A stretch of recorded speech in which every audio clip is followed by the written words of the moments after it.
Hell yeah.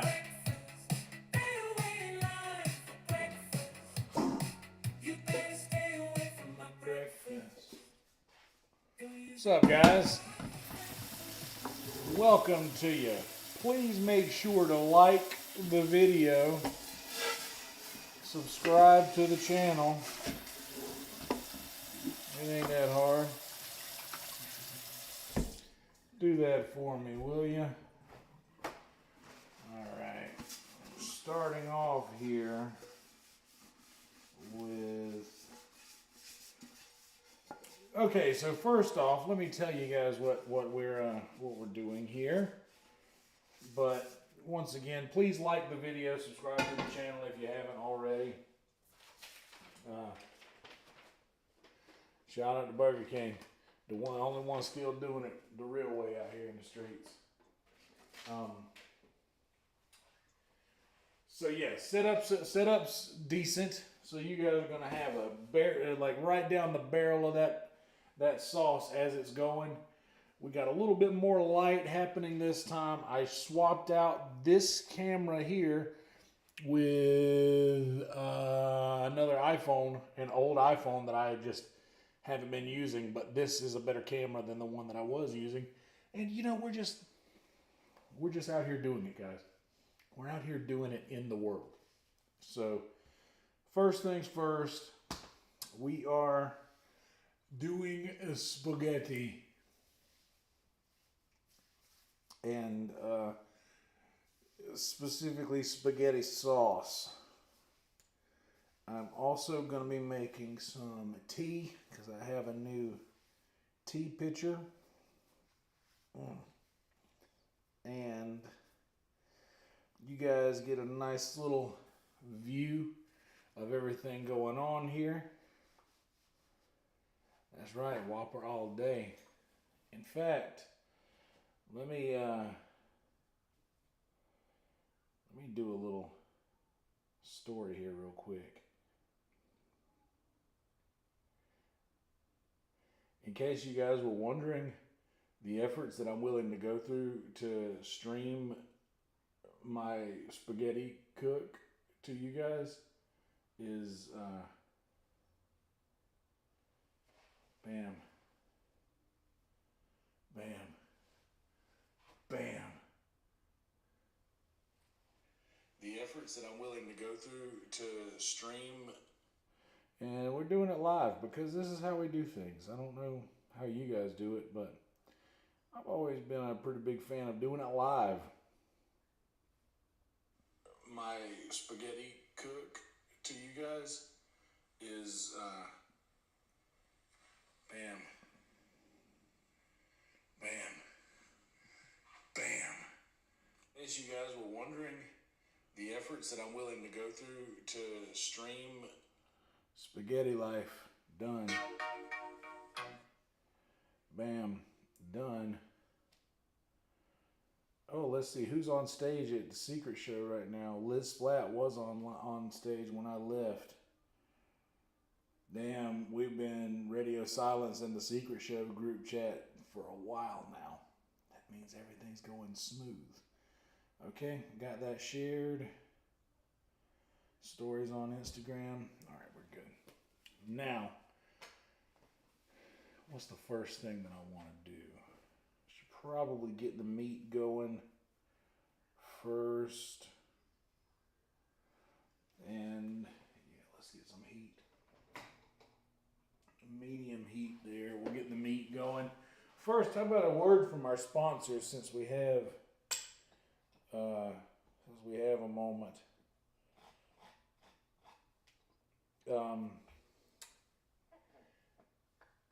Obviously this is happening over here for obvious reasons. Off camera. Oh, you know what? Let's get a little Dunkaroo going in there. I'm using 3 pounds of hamburger meat.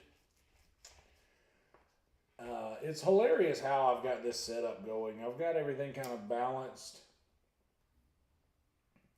I need some more clips, some more microphone clip type things, but not a mic clip, but a thing to screw the microphone clip into that will clamp like I'm using above the stove.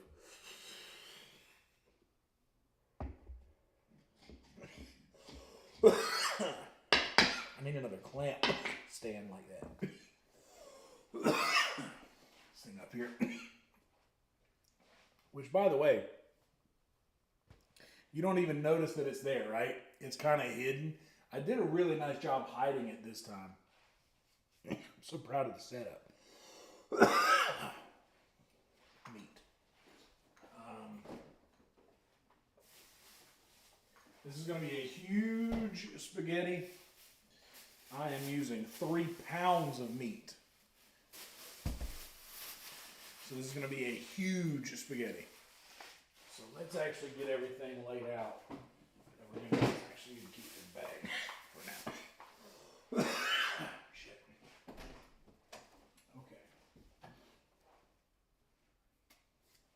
Tomato paste, big can, and 1, 2.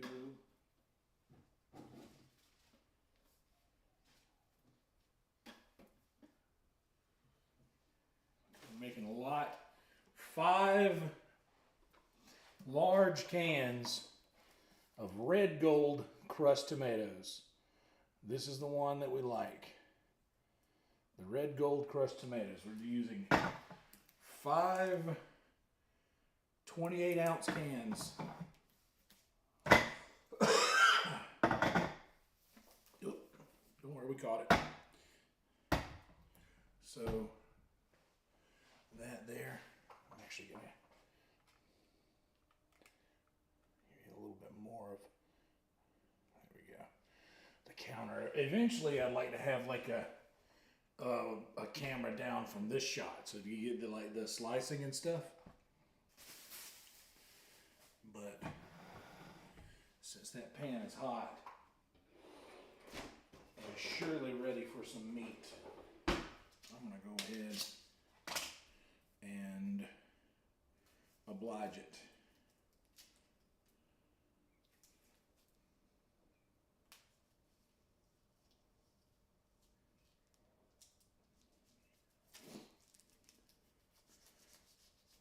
Don't ever cut like this.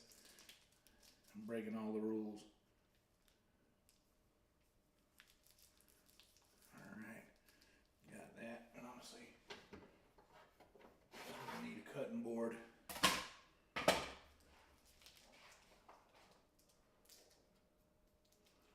Like, this is a lot of meat, guys.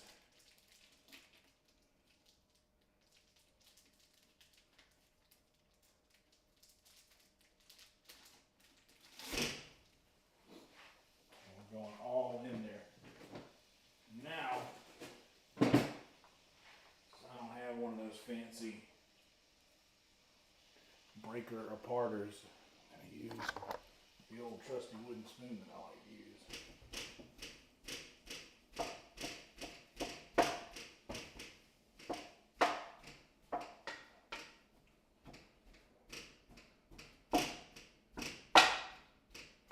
What that looks like in the camera. I need better lighting over here. Honestly, can I?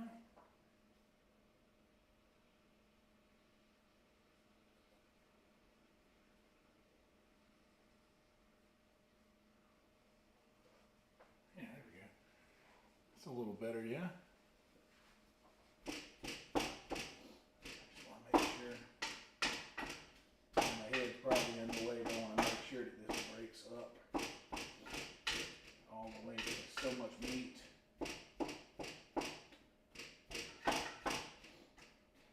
And it's going to take a long time to cook. So I could even leave this for a second and let the bottom crisp up. Let it yield some oil, some grease, fat. Let it yield some of that stuff.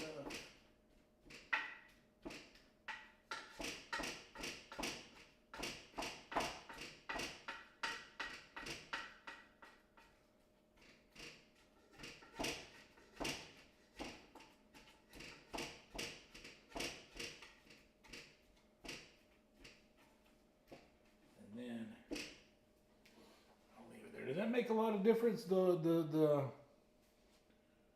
thing being on?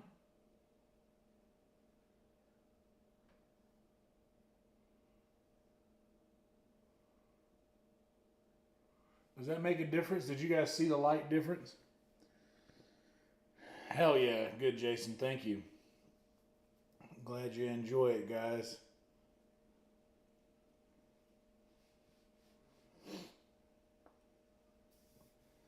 Hell yeah. Now, a little more of a stir. Another break it apart.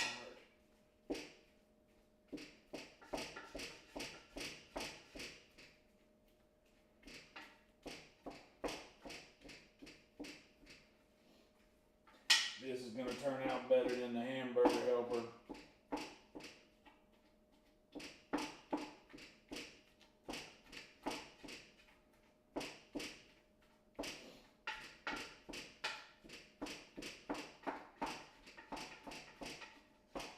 And we're getting an early start, which I know sounds crazy for most people, starting dinner at 11:47 at night.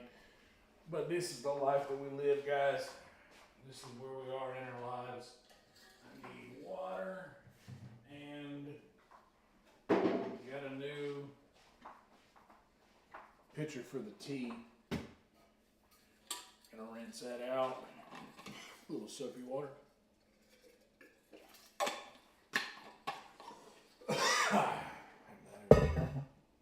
I'm gonna chop up 2 onions, so I'm gonna need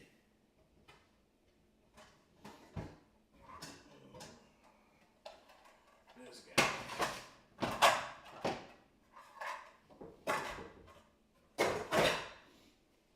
And the pot that I need is probably dirty in here.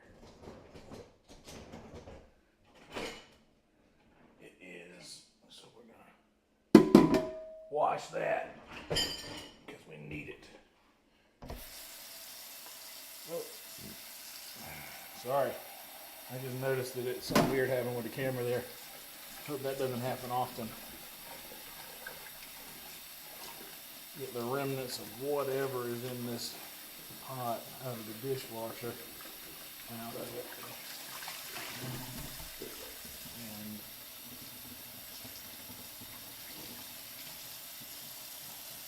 did that help, Pooter? Good.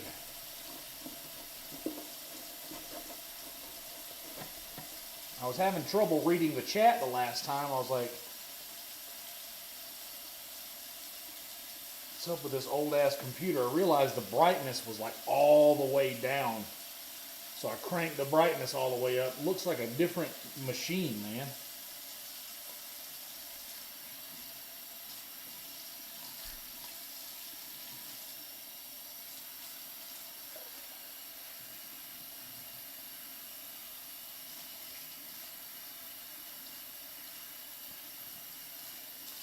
Give that meat time enough to get comfortable with the heat, produce some more grease. And I'm actually going to pull some of that grease. You hear it? You hear it back there? I'm going to at least dry off the bottom of the pan, because that's the part.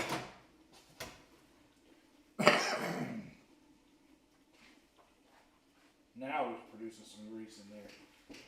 By the way, any shirt that you use to make spaghetti with, it means it's going into the stack next time and not on the rack. If a shirt gets dirty, it goes in the stack. If it stays nice and white, it goes on the rack.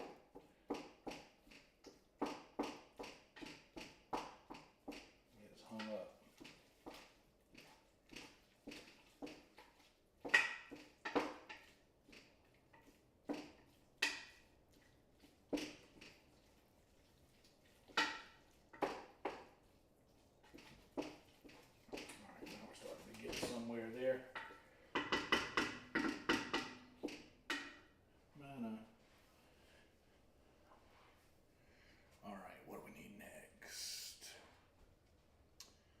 Onions isn't going to take very long to do.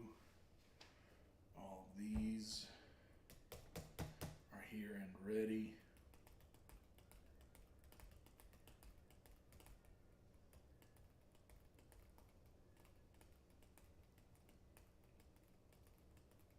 go ahead and get the tea going.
This is a 2/3 cup, and I want a cup of sugar, so we're doing 2/3 and a third.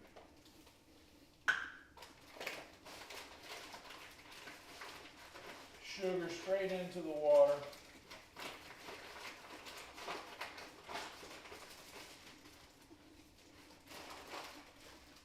And then, as always,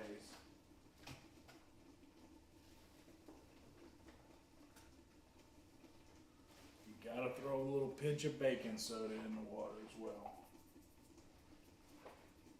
Just a pinch. Alright, this is yielding a lot of grease now.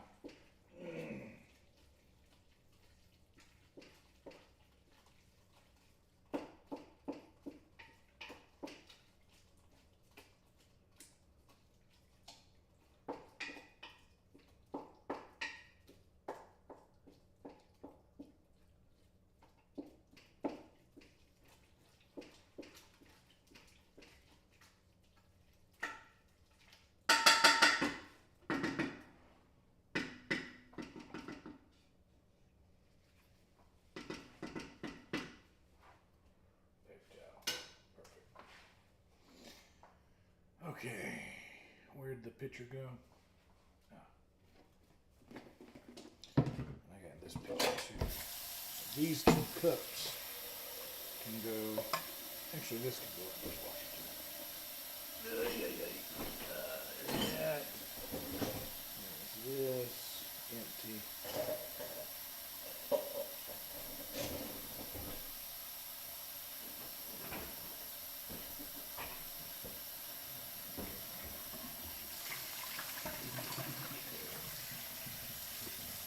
But since I got this pitcher here, I may as well just go ahead and wash it out quick. It takes no time.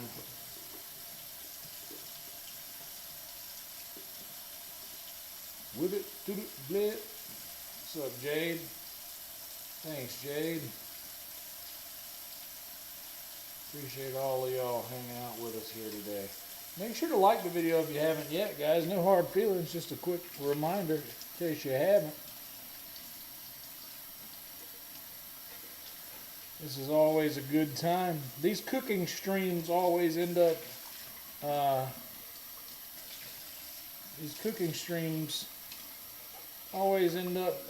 getting a few new people, which I love.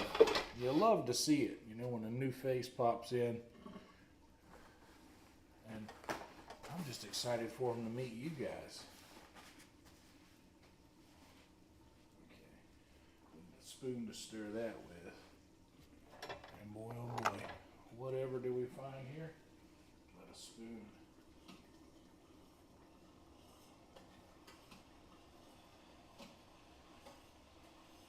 Put this on hot enough water, but I never want my tea water to boil.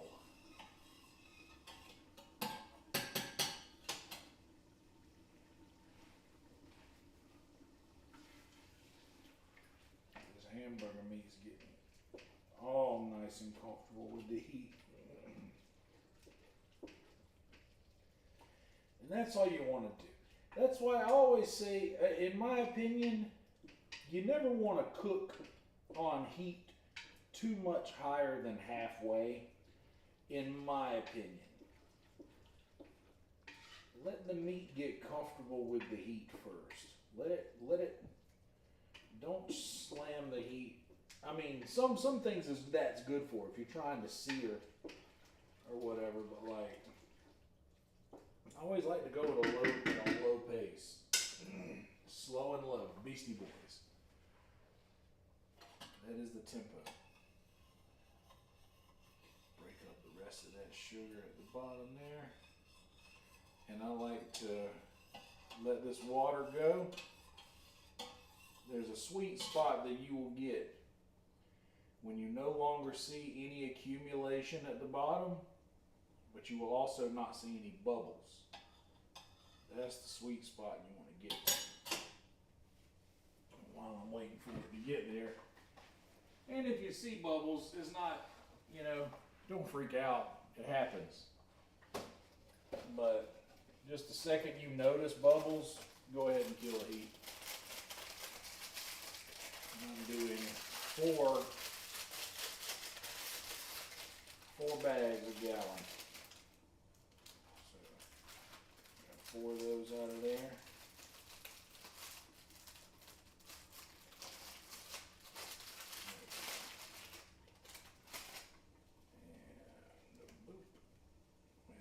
Almost ready for it. So now there's no accumulation at the bottom and there's no bubbles. Then you wait, once you reach that point, you wait for a little steam, a little visible steam to come out.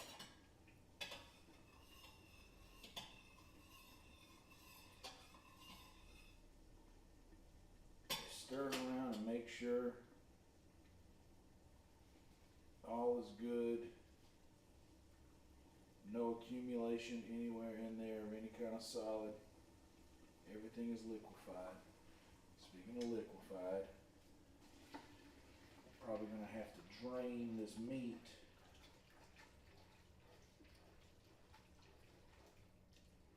I'm actually going to utilize a little bit of this grease.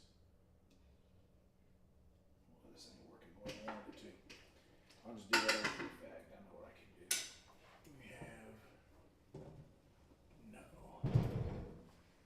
There it is. There's a big mixing bowl. That's exactly what we need. Big mixing bowl. Big mixing bowl is for those environmental conscious folk out there who think what you think. I'm one of them. You don't want to put grease down your sink. You want to avoid that. So use a giant mixing pot.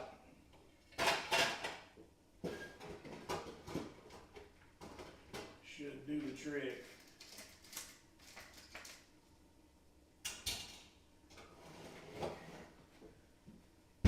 Giant mixing pot coupled with a regular colander, regular strainer, will allow you to drain your meat without dumping any of that grease down the sink. And then once you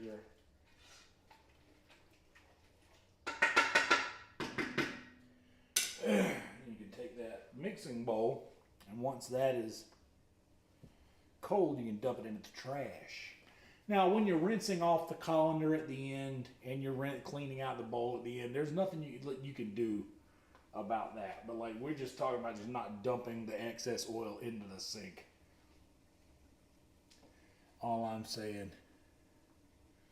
Did my grandma have a special kettle or pan for tea? I don't know. I know that I inherited all of her cast iron and I lost it at a yard sale. It was my fault. I used to blame it on a roommate that had the yard sale, but it was my fault. I owed rent money and we had that yard sale and I ended up having to sell my shit. That kind of upset me a bit, but what can you do? Butter. I'm running out of space over here. Let me move some stuff so I can breathe a little better over here in this corner. You guys have seen all the canned goods there. I don't need to leave them displayed anymore.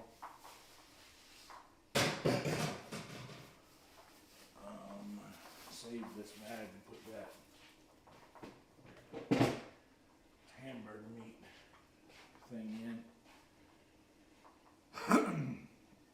And this tea pitcher, we'll wash that right before we need it. Alright, so now we got the bubbles, killed the heat, the visible steam's happening. I want it to be after just a couple of dips, you notice a visible change in color. If it's too cold, you won't get this. You don't want it to be too cold. But you also don't want it to be too hot. So I'm just going to sit it there. Wipe that up real quick.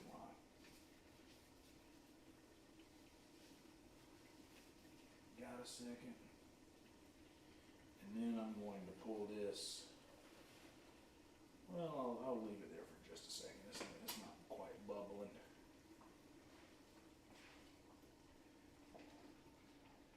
Hamburger meat in the grease. So long as the grease stays in there at this rate, this much grease stays in there, as long as that is the case, this meat is going to boil in its own fat rather than crisp up, which I kind of want it to crisp up. My roomie, Coursera, Tony Fathands, said that that's the trick, is that you get the meat as crispy as possible. So it's not going to do that so long as the grease is still in there. So we want to get it out of that and let it cook, because it's probably already cooked now. Like temp wise, it's edible at this point already. And this is on medium heat, straight down. And y'all see the amount of heat that's coming out of it. So like a lower amount of consistent heat is greater than just blasting it right out of the gate. You know what I'm saying? It's a little disrespectful to your meat. And y'all know the rules. You gotta respect your meat. Okay, so I'm gonna just dump all this meat out here. And I'm going to come back here, put a little bit in that pan. I probably need a little bit more in there than that.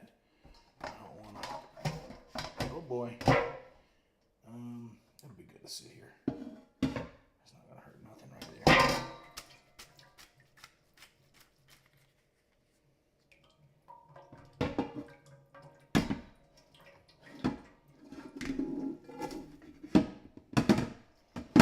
Meat goes back in. Let it do its thing. Colander. I'm going to bring this. I need to get that tea out of the way before I do what I'm going to do.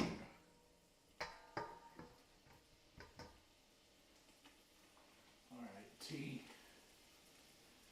You can steep somewhere safer than that.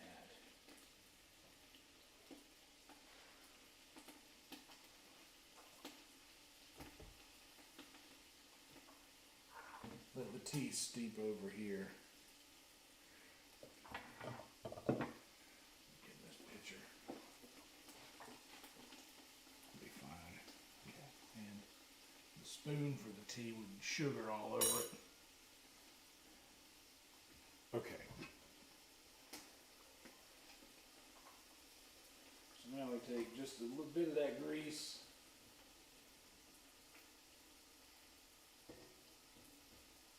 Bit more of that grease, and there we go. So a bit more of that grease, and I'm going to let this drain out a little bit more before I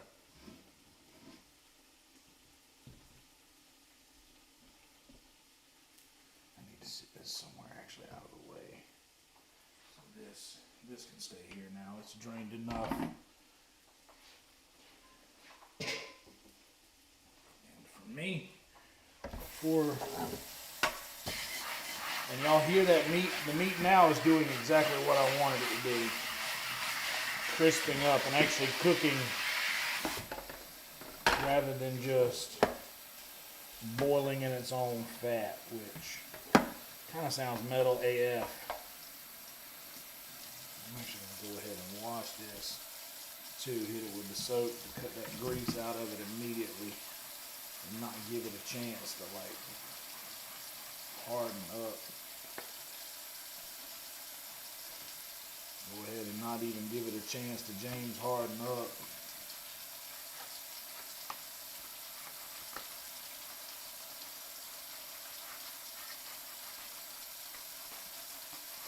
Y'all know me, clean as you go. You have less to do at the end. And plus, cleaning gives you time, because if you're looking, you ain't cooking. So cleaning gives you time, and that's a grill thing. That's not necessarily true on stovetop stuff. Like, it is possible to overcook, and I kind of like just, sometimes, man, I like the things that I like to cook anyway. Just leave them there. Just leave them there, let them do their thing. Come back to them a little later. Talk to them, see how their day was. All right.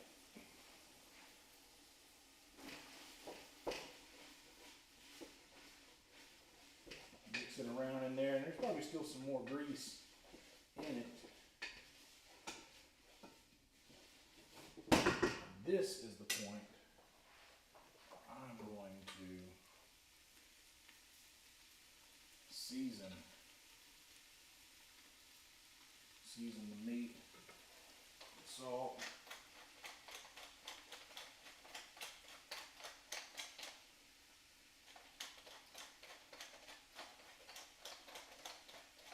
that pep, that little peppy pep. And that's enough for right now. Because we're going to be salting and peppering the actual sauce, but I kind of want the meat to have its own thing going on as far as seasonings go. Got it.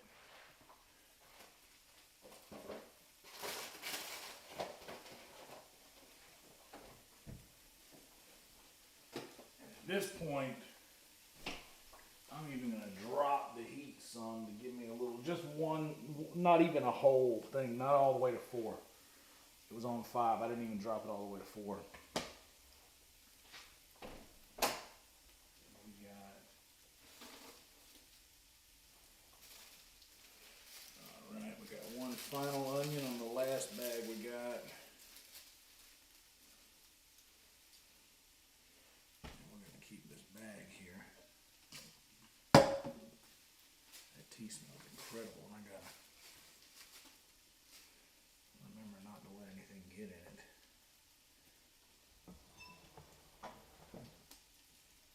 Slide this over here next to the GB. Okay, one onion. I need one more onion.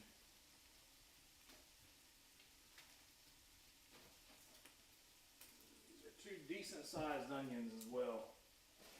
I'm going to use, a lot of people will be like, well, that's a lot of onion.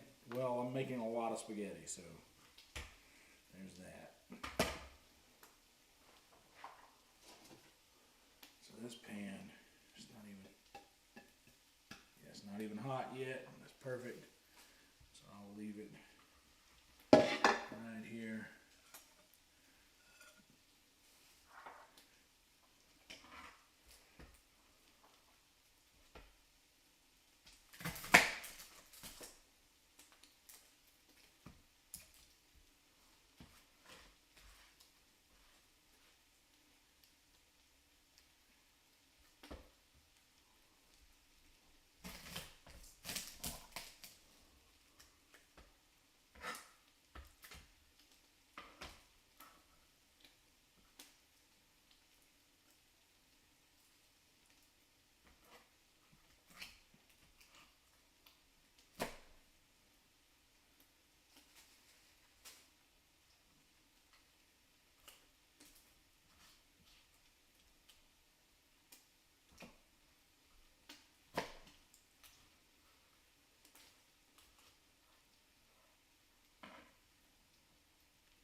be quicker about this onion. I always forget, and I'm like taking my time with onions, and I'm like, dude, taking your time is what makes you cry. Cut too much off of that one. But we're out here for speed. Speed round.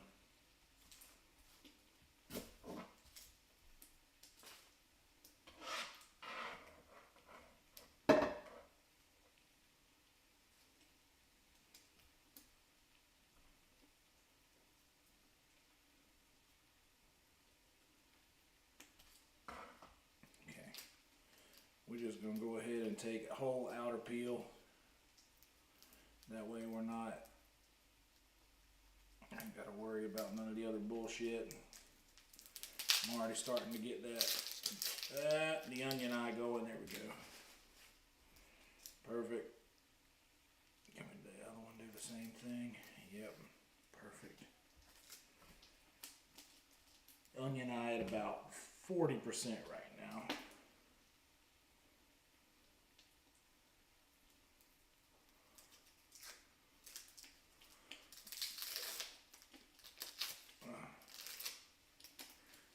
Enough. Same for you. Come on off of there. Good enough. Okay, now first things first, I gotta get the rest of this mess I don't want away from my eyeballs.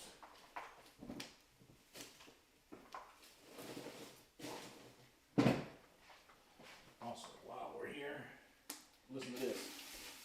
That's the nice sound I like.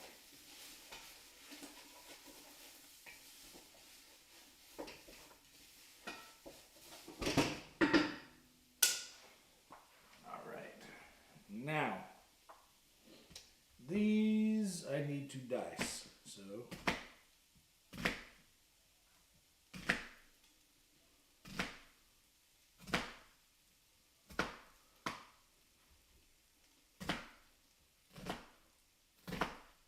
I'm doing that little trick where I'm cutting grids into the onion while leaving the back end intact.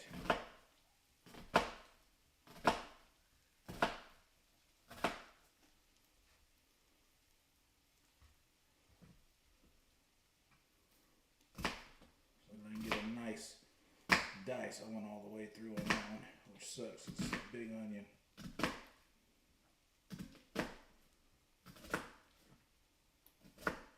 Alright. So.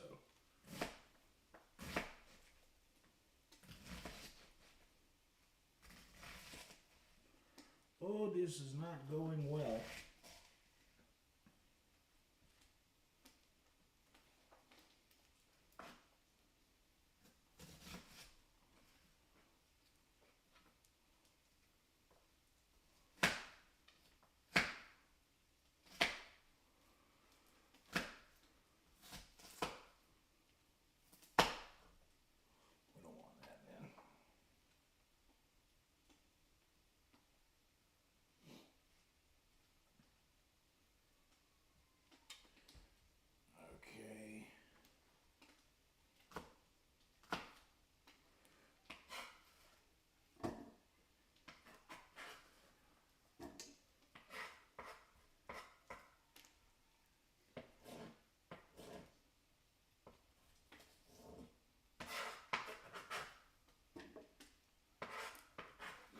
Now, we might have enough room to actually cut these things on.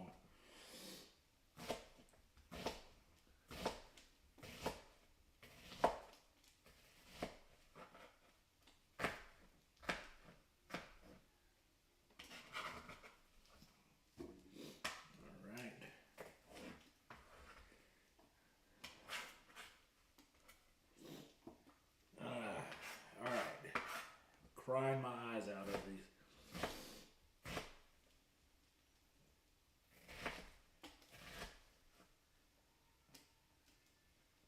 Yeah, it's killing me. Good Lord. Just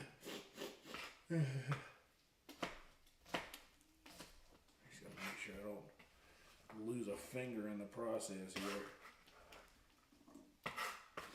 I'm not making it easier because I'm dicing it and touching it with my hand to put it in there and like just.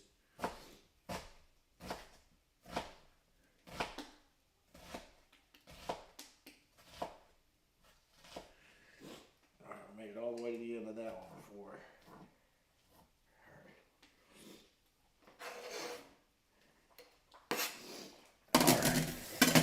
Alright. Ay, ay, ay. It's rough. Okay.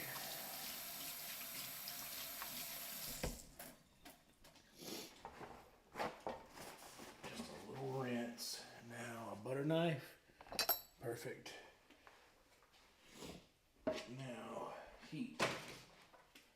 Medium. Got it. Butter. I'm going to use a good bit of butter with these onions.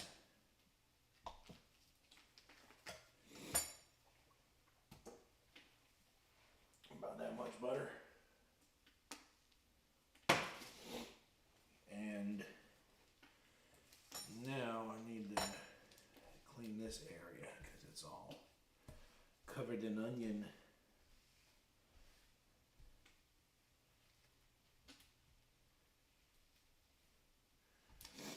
Yeah, all right, we got it now, guys. I'm gonna be okay. I'm gonna be okay.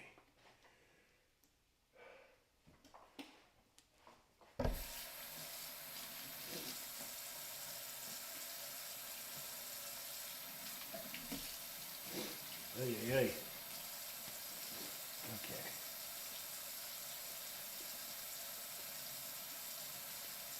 Knife clean.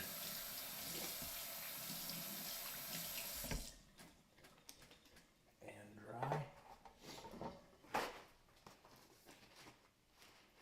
I got one of those knives that you have to dry the second you're done washing it because it can't stay wet.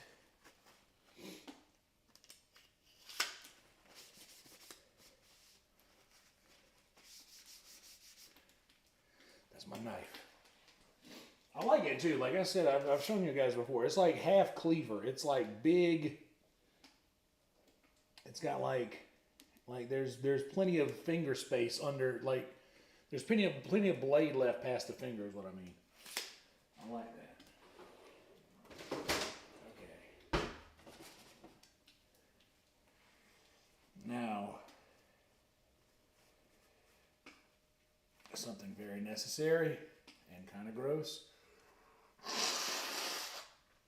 Ugh.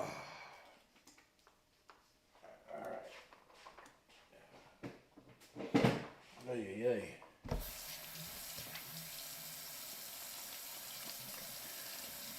Knife clean.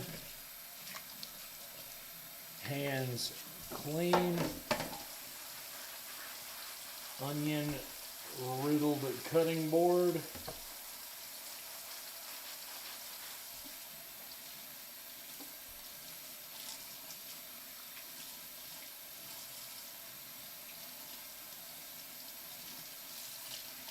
Clean. Sit to dry. I hear that sound back there.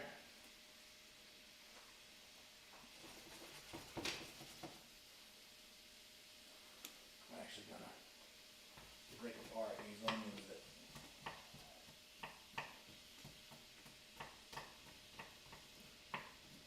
see, this is kind of like, not a lot of people will enjoy this, but in mine, like there's gonna be like onion, like actual onion in some bites, but the rest of it's gonna like kind of liquefy the smaller ones. I would normally put some bacon grease in here, but I'm kind of low on my bacon grease. I need to make some more bacon. Break that up, let that butter get down there on the bottom and get through to everything. So everything has a chance to get some of that butter on it.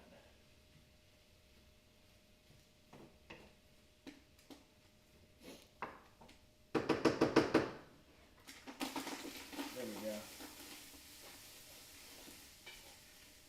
You guys can't smell it, good Lord. You see here, like that right there? That's what I want. How that crisped up on the bottom. So now there's like actual burn, which is exactly what I want, because all of that gets burned in here. And plus, this is a non-stick pan. So like anything that I can get to burn on the bottom of this, I want. Because when I put that tomato in there, the tomato is going to loosen up the firmness of that, and it's going to loosen up all the flavor inside as well.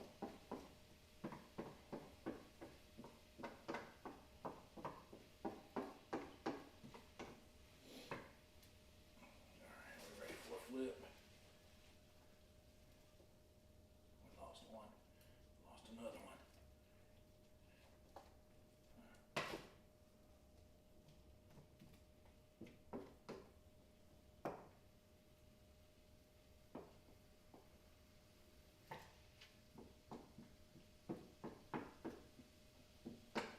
Before you go, off the stove, back into the thing, yes. This heat, this is gonna get so hot, it's not gonna matter. I watched my grandmother do it. I do that. I don't care. Doesn't matter to me. Now,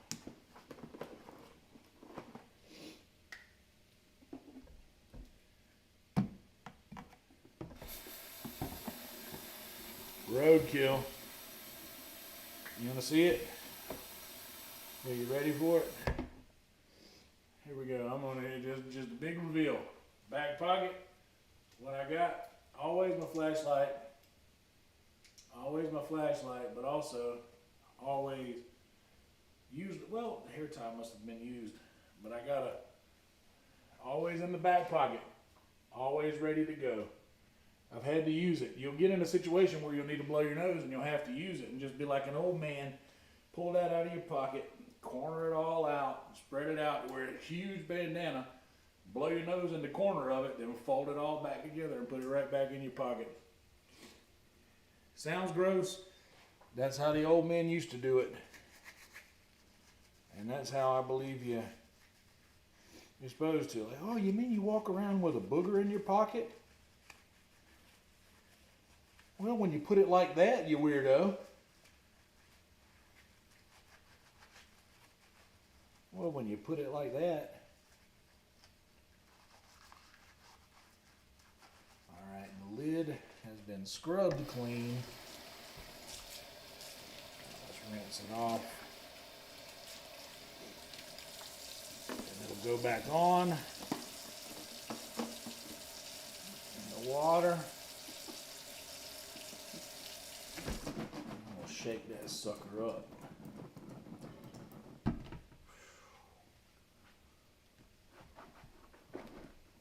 I'm starting to get hunger pains because all I ate yesterday was 2 cans of spaghetti and meatballs.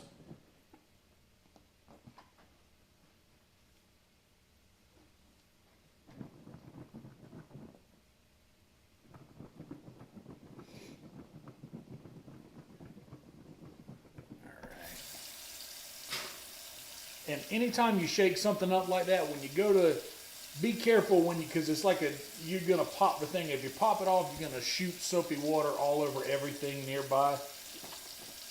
Expect that when you wash things like this. Be sure to pop the lid off slowly and down in the sink. I'm just here to help. All right. Then we got to squeeze as much of the suds out as possible and get it down to the smallest amount of suds possible, and then upside down with the hose. So y'all know how I love being upside down with the hose. Y'all know what I'm saying? Watch out. You gotta be upside down with the hose.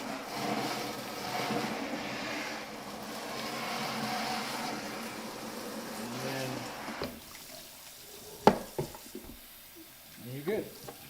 And you got a clean pitcher for your tea. be silly to dry off the inside because we're about to make it wet again. Holler. At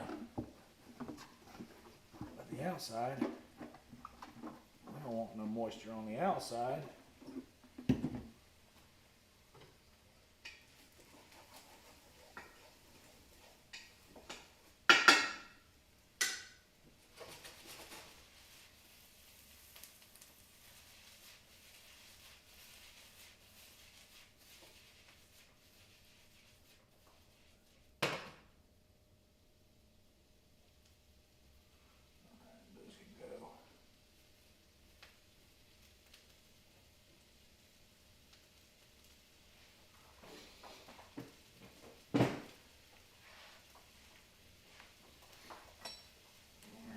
Actually, that amount of onions, give it another pat of butter there. And now they're a little softer. Now they can have some salt. They can have some pepper.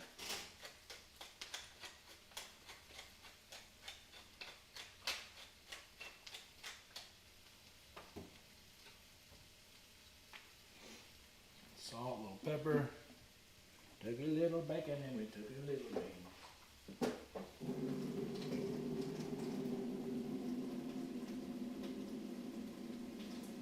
Got a pan of hamburger grease over here.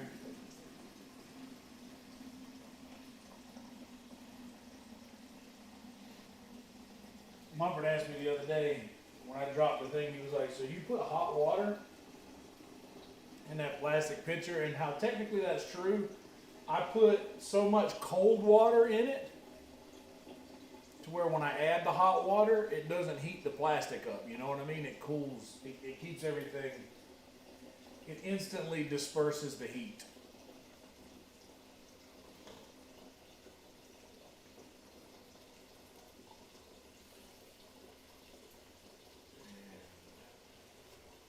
I don't want to go too crazy.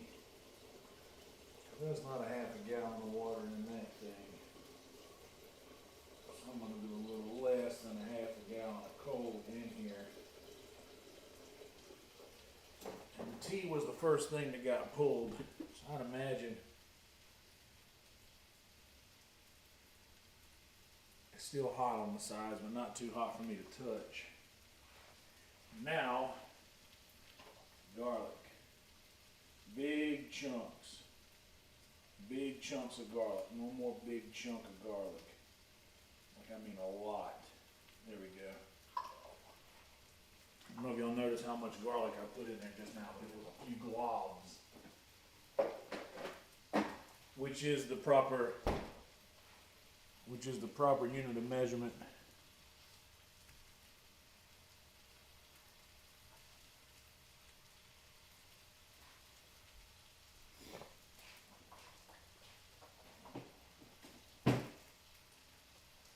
Much like I'm down a belt loop, which is fat people's favorite unit of measurement to know when they talk about how much weight they lost. How much weight do you lose? Well, I'm down a belt loop.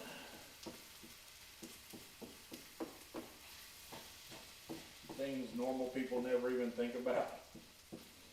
Huh.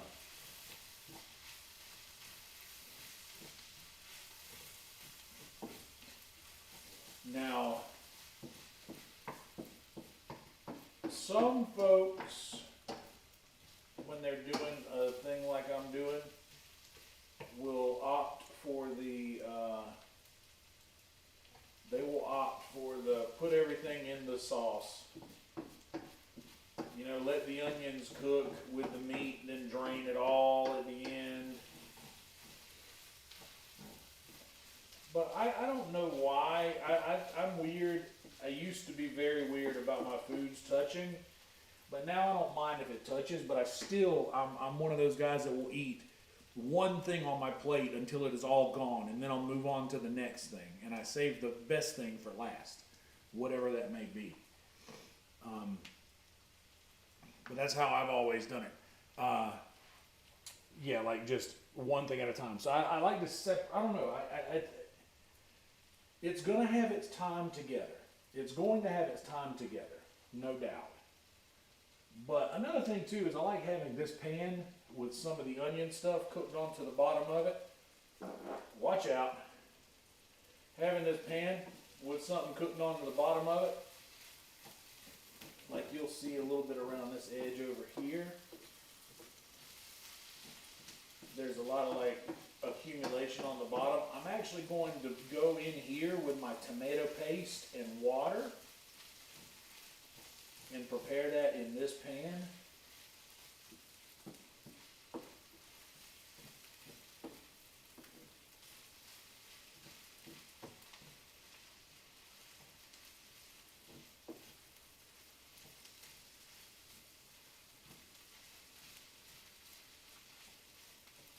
You guys will notice some of these are really small, like they're not a lot of the same size, and I don't care about stuff like that. Like I'm not that guy. I don't care if they're all little same size. Oh, Jade, bring out a little ducky. Watch out, guys. There's a duck on the loose in here. I don't know if y'all heard of it. Another thing I like to do is use the same spoon. That way every now and again you get a little onion from the meat, and then you get a little meat from the onion. They blend together that way. Like it's not like a shock to each flavor to have to accommodate another flavor. Like if that makes any sense. I don't know if it does or even if that's science or not, but like it feels like it should be.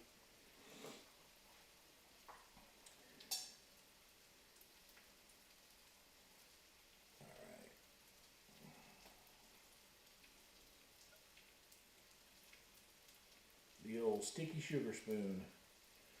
Y'all know the drill. No mess. No mess.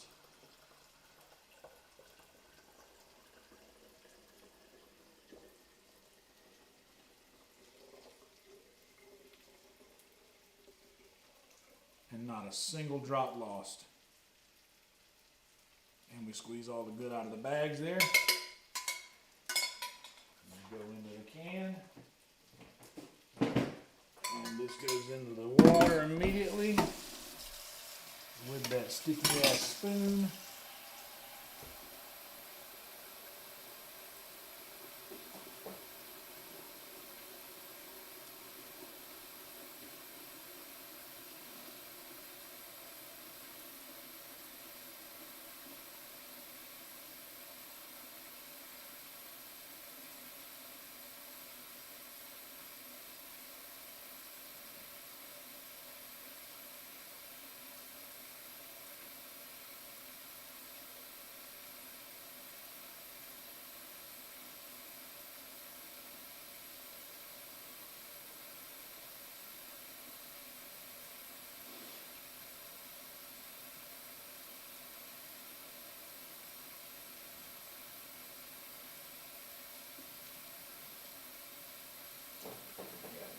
Full as it'll let me do. We'll give it a lid. Nice turn. Twist to fit. Come on there. That's good enough. And let's have a glass of it.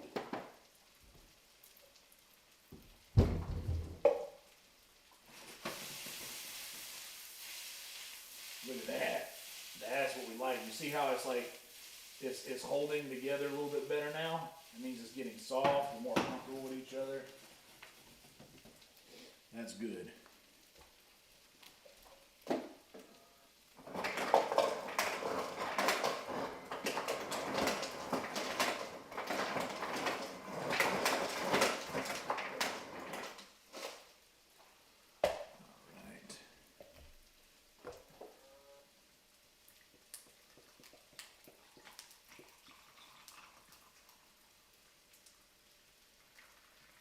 Nice little glass of tea.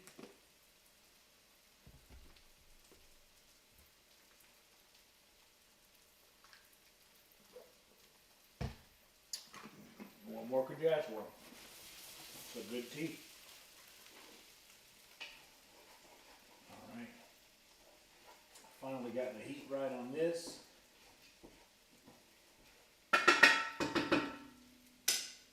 And like that thing I was talking about a while ago, you see over here on this side of the pan, see all that stuff down there on the bottom of the pan? That's what I've been looking for right there. All of that color down there, that's all flavor that I don't want to lose. And this stainless steel does better than this big non-stick pan will. The only reason I use this is I'm not a big non-stick fan. It's fine so long as you don't use a metal utensil or anything and scrape the shit off of the inside. It's fine if you don't do that. But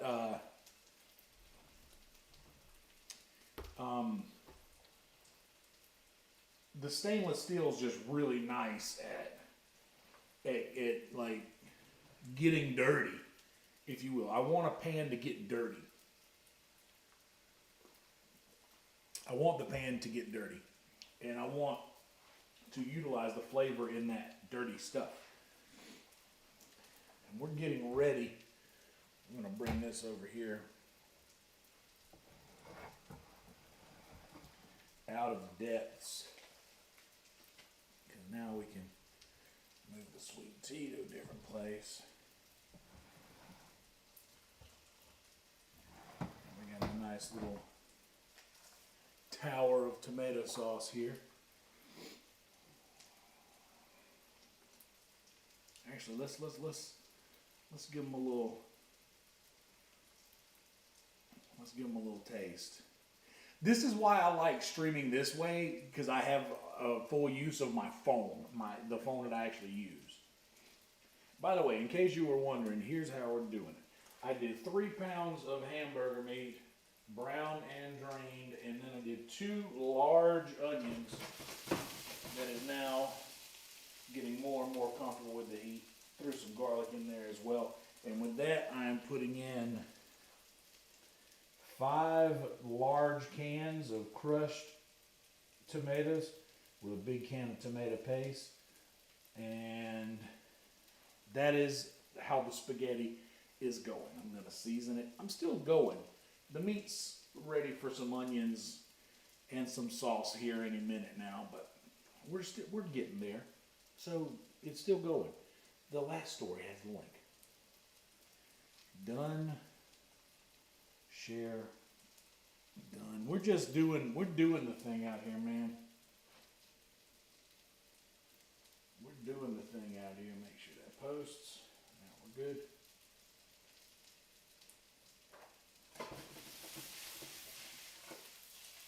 You see that? That's what I want right there.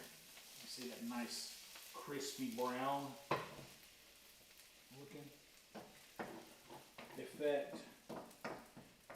You don't get that if you cook it in with the meat in this pan. You might, if you do it all in like a stainless pan, you might be lucky if you have a deep weld stainless pot, which would be ideal. Let that go one more, and I'm going to bring this back up to halfway, because this is about to be getting some onions and some tomato sauce. So I want that to get back to that heat that it was at again. Get another little maybe crispy bunch on the bottom. Speaking of a crispy bunch, how about we have a little word from our sponsors here?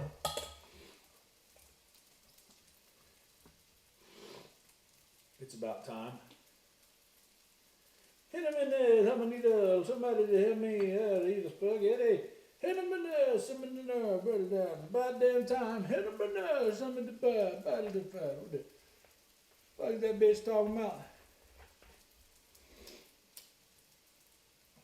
These visual effects, by the way, from our sponsors over off of Congress Avenue, guys. Fancy business, you wouldn't believe it. The visual effects, these things are not real, but boy do they look real.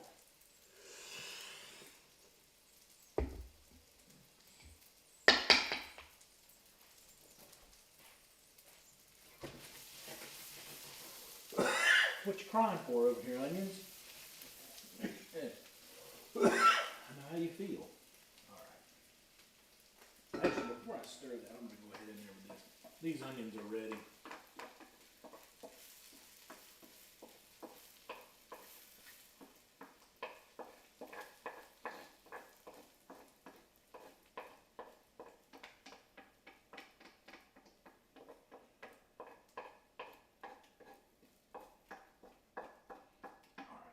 Show you guys now that there's no onions in the way.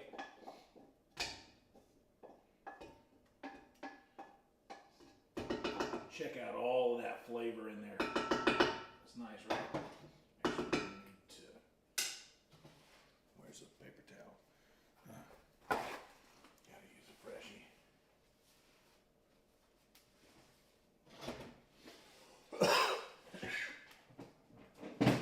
Okay.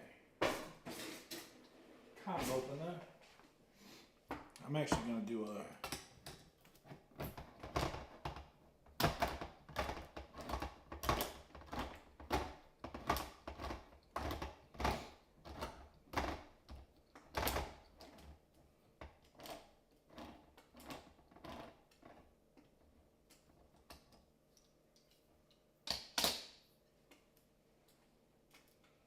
work.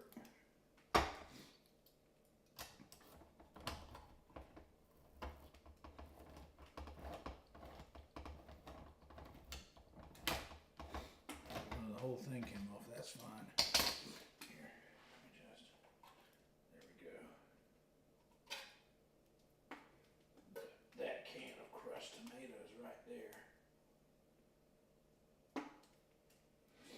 We'll leave the can. Hell yeah, tomatoes. I hear you in here. Medium heat. Now with the onions. Okay.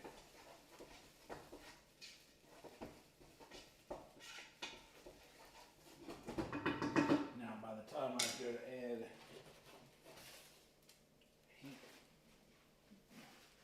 heat.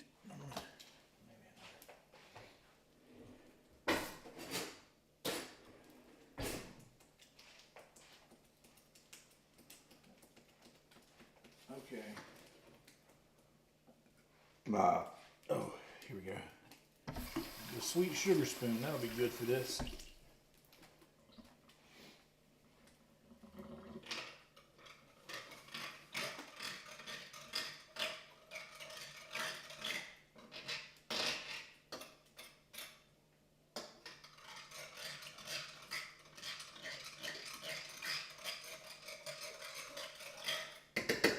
Using a real spoon in the stainless steel.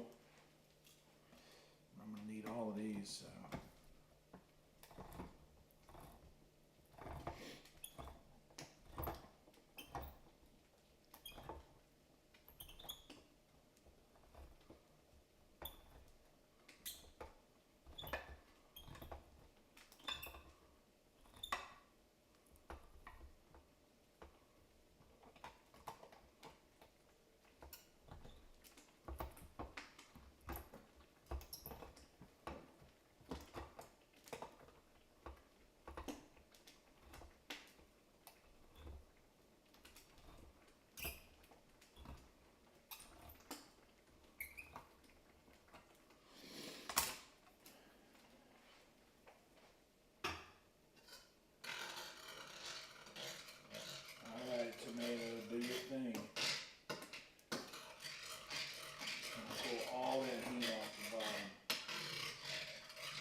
sauce get to the bottom.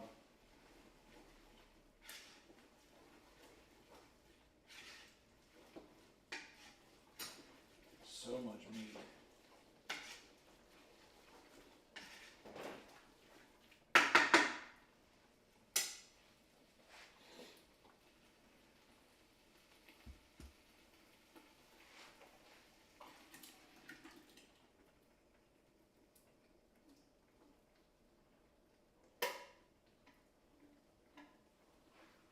Something's up with these cans.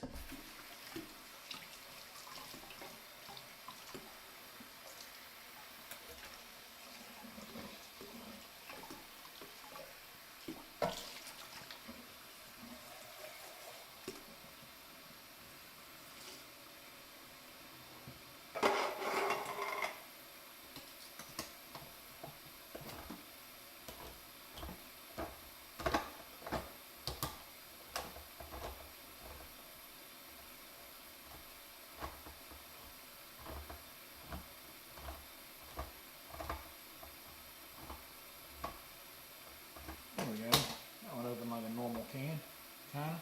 Let's see if we can get this one to do the same thing.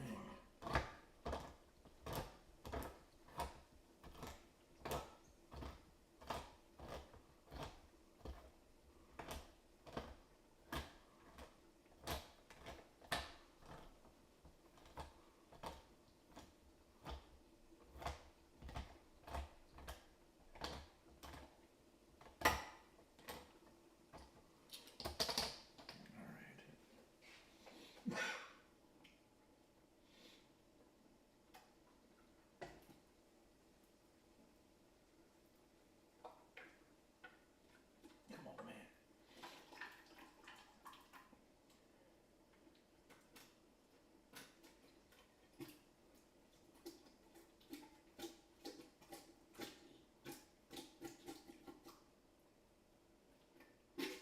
There we go. Why was that so hard to do?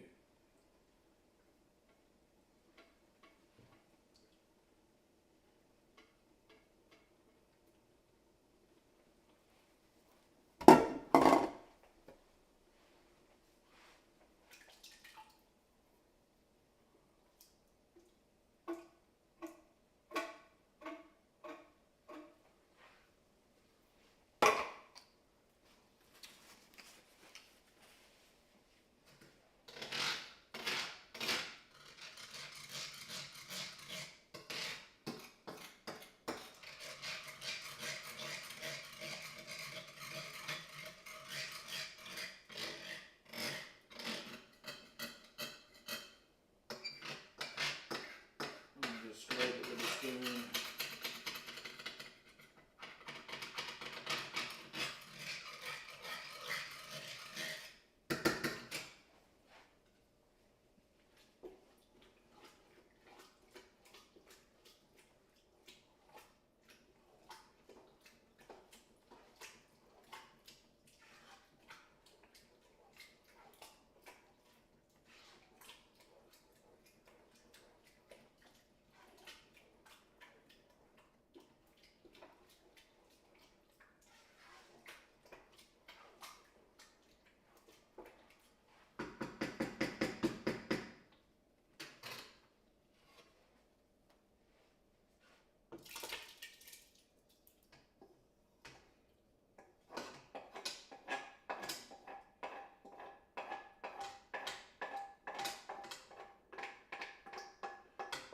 Do I have enough tomatoes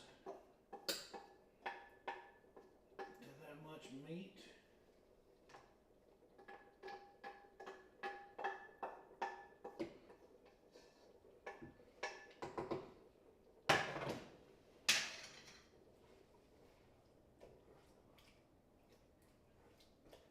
Because that was the last can.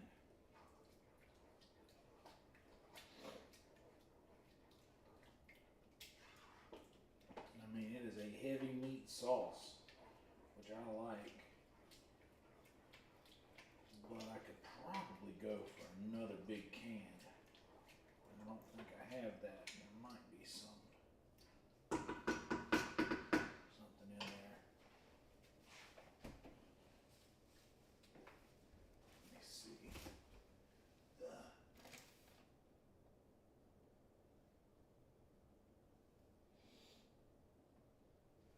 Well, let me see what it's like after I get the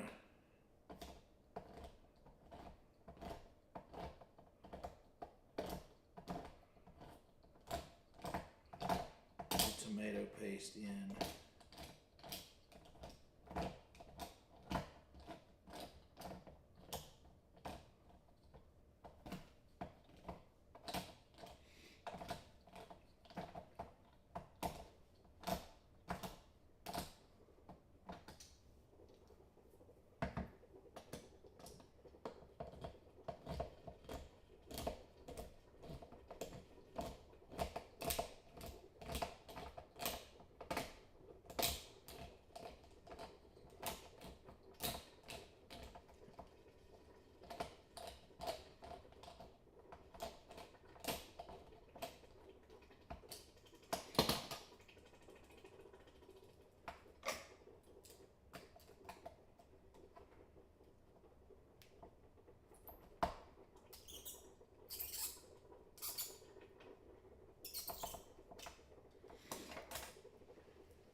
What it's like once I get the tomato paste in here.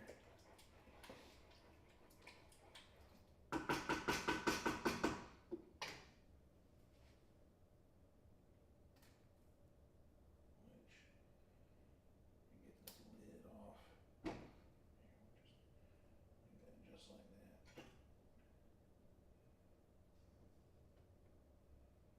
And once this goes, it's going to go. So we'll have to fish out the plunger here.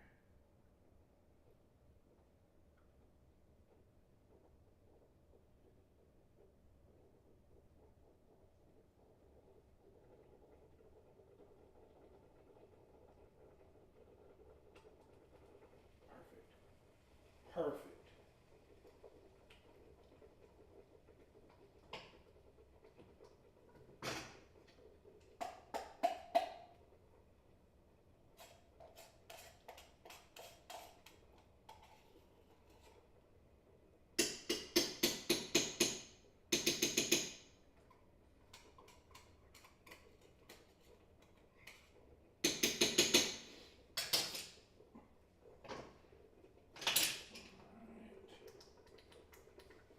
And I need about a can of water.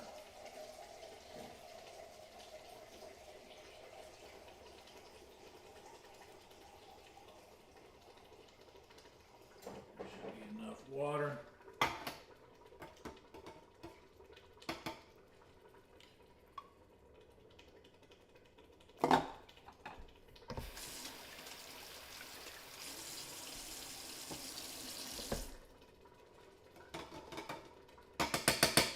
That's a funny sound.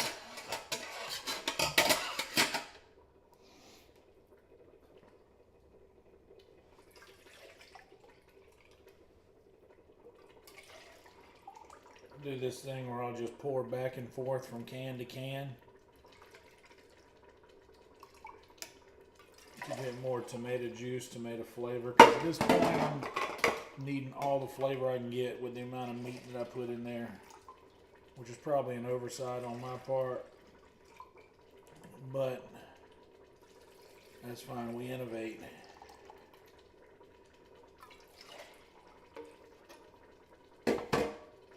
Rinse those out already.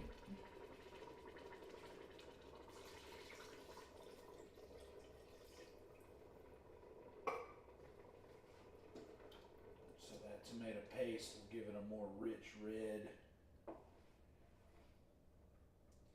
That deep red that I want in the tomato sauce, you know?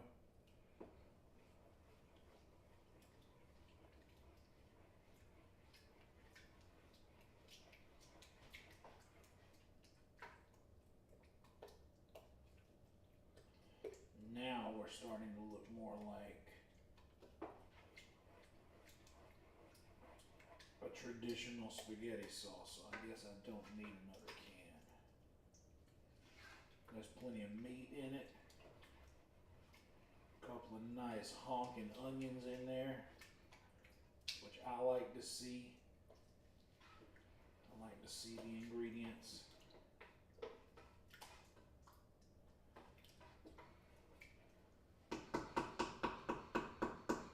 I don't know if y'all can tell, this pot is like, there's this much of this pot with sauce in it here. Like, I guess you can't, the camera's too low for you to appreciate how much sauce that is, but it's a lot.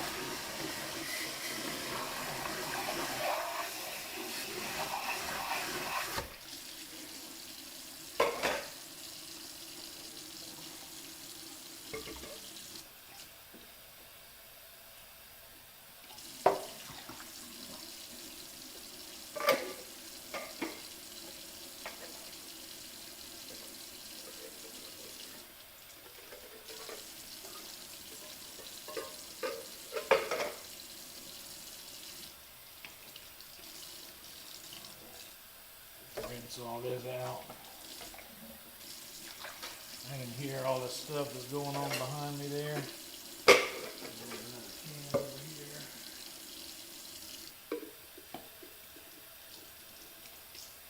Leave that out long enough to dry good enough to put it in the recycling bin. And straighten up our area here a little bit. Put away the things we don't need anymore. Oops. Didn't mean to slam that out. Cause sometimes I do mean to slam them out, you know what I'm saying?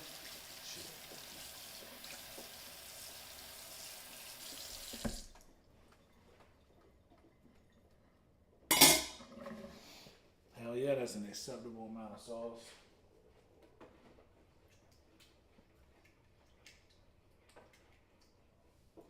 Like, you see that, man?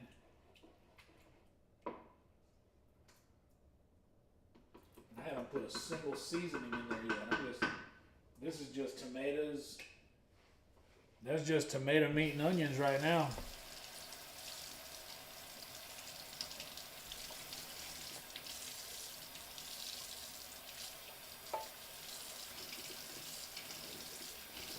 Tomato, meat, onions, and flavor. A little salt and pepper in there.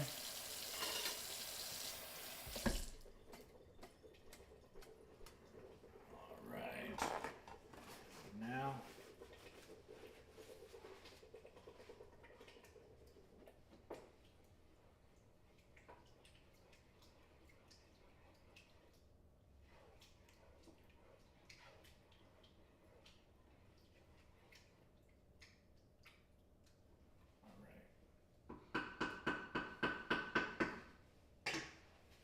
okay, I need to refill this little guy.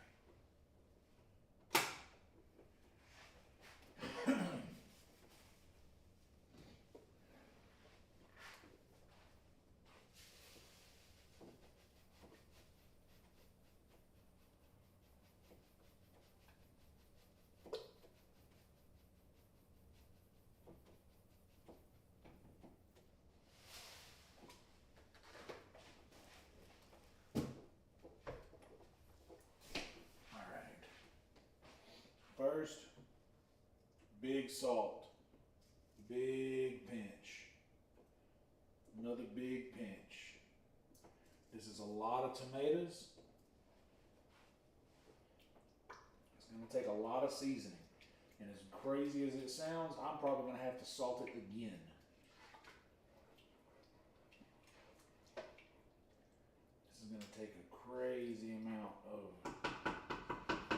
seasonings, because that's a lot of tomatoes. Tomato is a very powerful flavor. I'm not overpowering the tomatoes.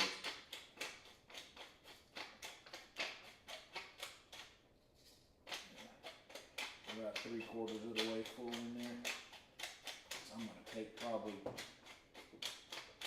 a third of that.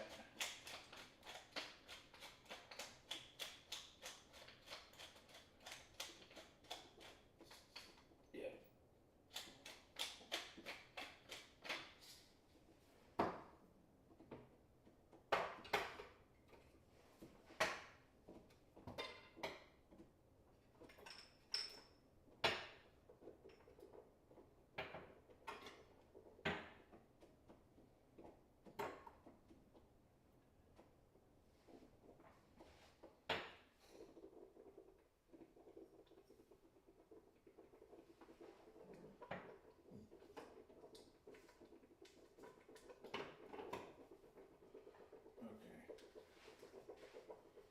So with basil, I'm going to pop the top off. Go in with a good bit of basil there. A little bit more even.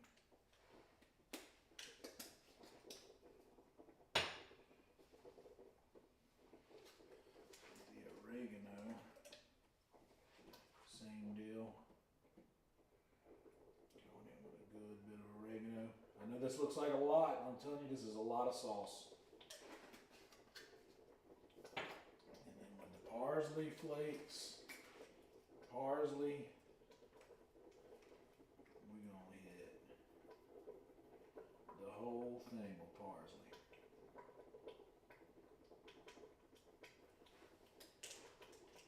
I know that looks like a lot, because it is.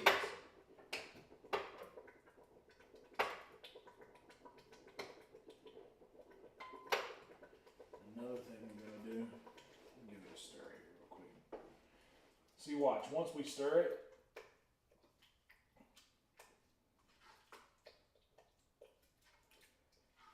like it looks like so much on the surface, but when it gets stirred in, you realize how much sauce this is. Can't stress the amount of sauce to you enough. It's a lot. So you're going to see some seasonings going in here. And actually one thing that I need to do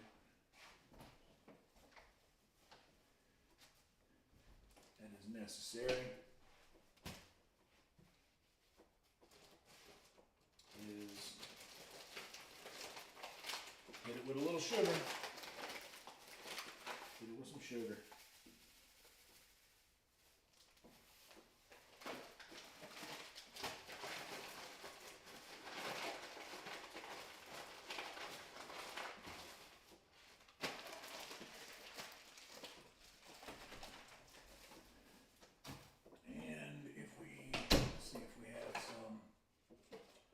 Left, and we do.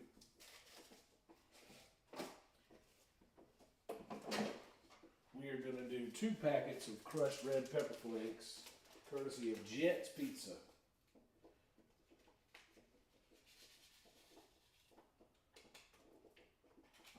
One.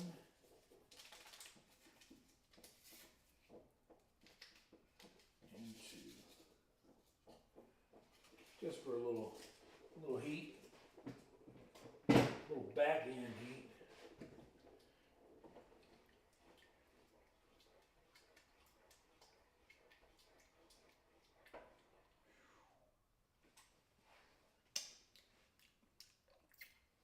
Well, it tastes good. I can most certainly taste already that the amount of seasonings we've already put in there, we're probably going to have to double that up. At least maybe on the salt end of the spectrum.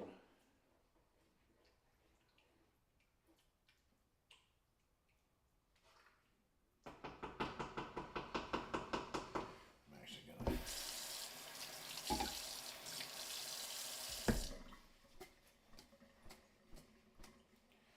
spoon rinsing and repurpose that spot for that spoon, because I need to go ahead and get these things washed.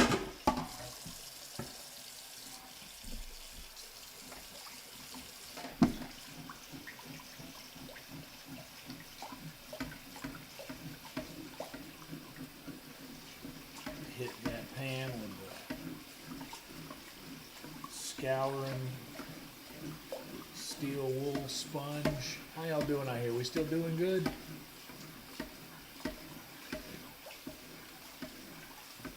Of course I did. Of course they did, Peter. Of course I got it from Jet's Pizza.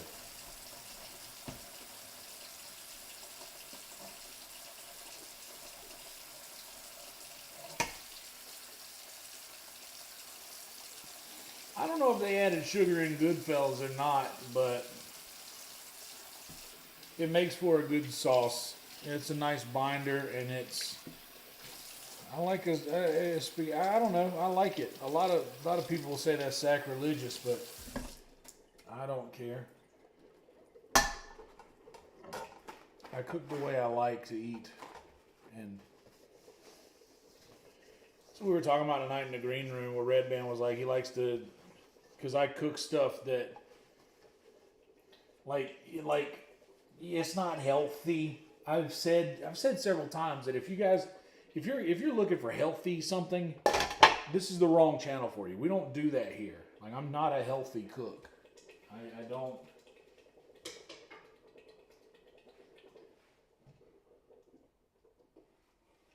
All right, now it's time to pull that heat down a good bit. It was burning my hand earlier when it hit, so that means the whole sauce is hot.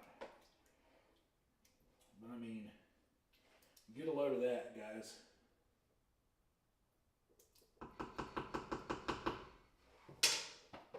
Let's get the phone out for the money shot on that one.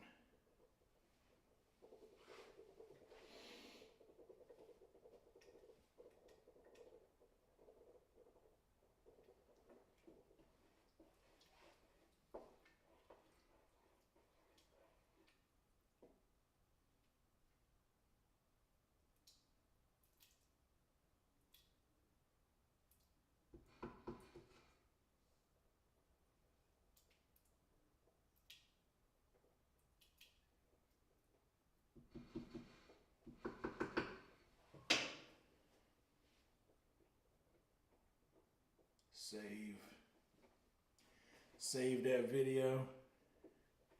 And this is a little trick that I like to do. And I don't care if it bothers people. I take that video I just saved and I go back into the Secret Show group chat. Send video. Bam. Liven that bitch up one last time.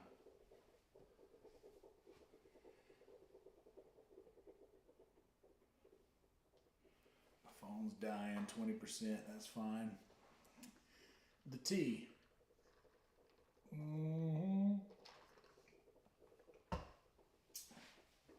One of the many fruits of our labor. Now you might be thinking, well, what are you going to do? You just made sauce. You haven't even made the noodles yet. Guess what? You don't want your noodles until you need your noodles. And to be perfectly honest, it's 1:11 right now. This meat and this sauce and all that and this and that and the other is going to be just fine. These noodles will be done precisely when they're needed.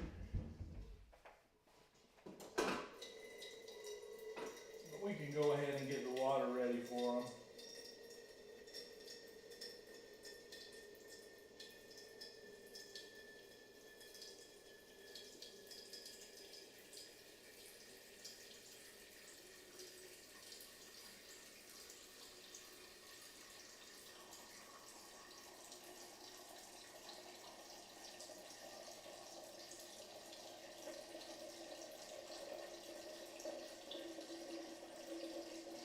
This could take a minute.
salty as the sea, Tony Fat Hands says. Oil. Get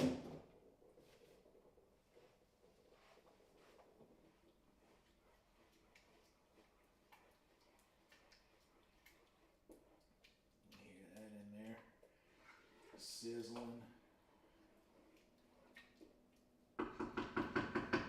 Actually, we need to taste it. Oh, you know what? I'm going to put this pot back where I found it. Ha-ha!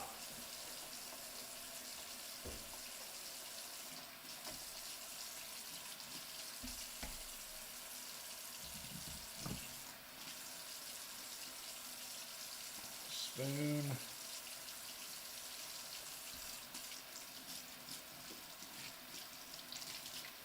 I gotta say, utensil MVP of the cook so far goes to this spoon right here. This spoon right here made tea. This spoon stirred tomatoes in the simmer. This spoon's about to be our test. This spoon's MVP of the cook right here.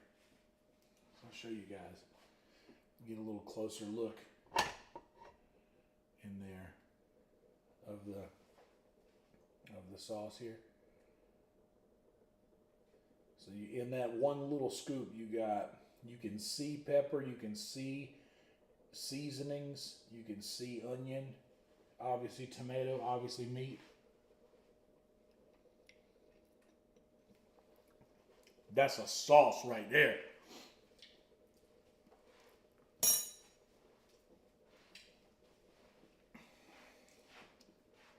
That right there is a sauce. This the kind of sauce you can sit up in your room and eat all day.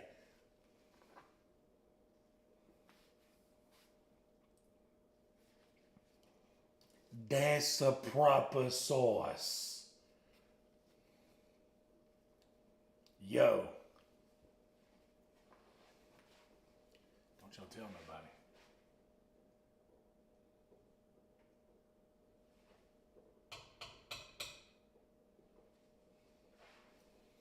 Bro, that right there,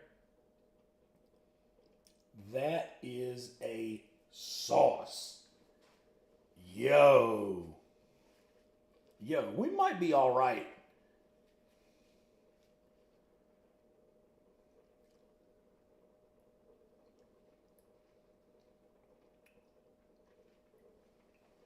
Dude.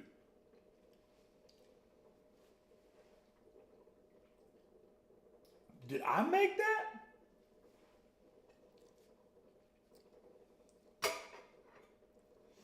Did I make that? Y'all be real with me. Y'all don't fuck around with me right now. Excuse my language. Y'all don't mess around with me right now. Did I make this? Did you guys watch me make this? Or did a little 4'4" chubby Italian grandmother come into this kitchen while I wasn't looking? Y'all be real with me right now. Don't you lie to me. Because I will know. Did somebody sneak up in my kitchen and make this sauce? And leave me to take credit for it?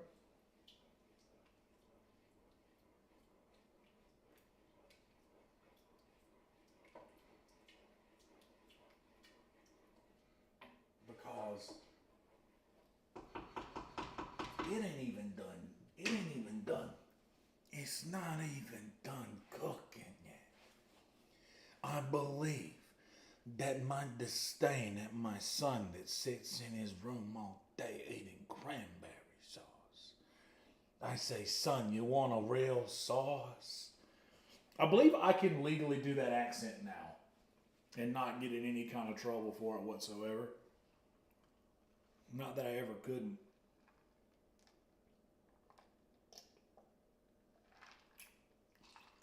But good Lord, bro. That's a sauce. That is a sauce.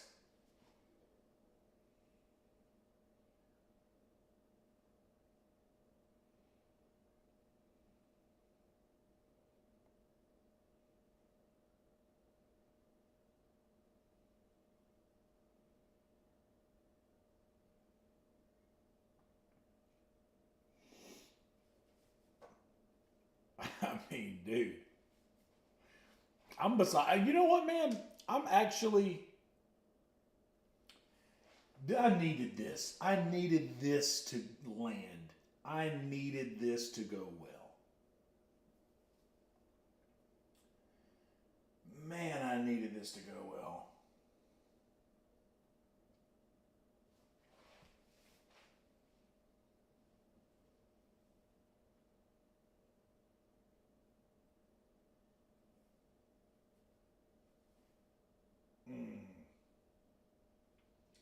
I was gonna let this thing cook for some for some a bit more time, but I am so hungry. Literally, the last thing I had was 2 cans of Chef Boyardee spaghetti and meatballs. I mean, look at that, dude. You guys see that?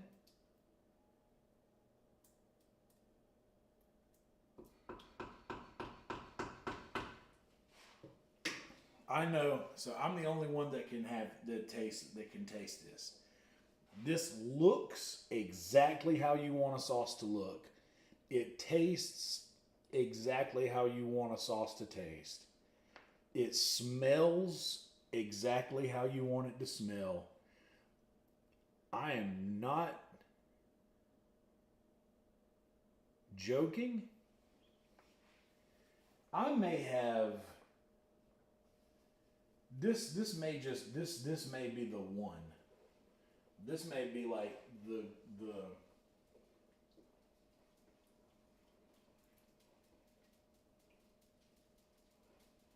this may be like the best I've ever made. Good.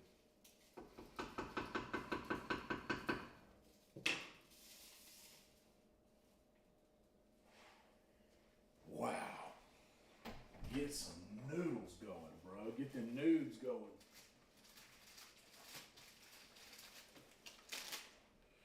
I'm using a thin spaghetti, HEB thin spaghetti. This is what I like to use. Bam. Bam.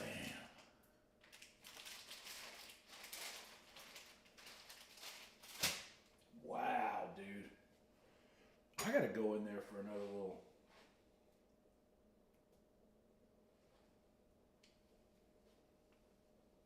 I want to show you guys this again, dude. Like, look at all of the. You got the meat, the onions, the tomato, all the flavor, all the ingredients. You can see like the seasonings in there.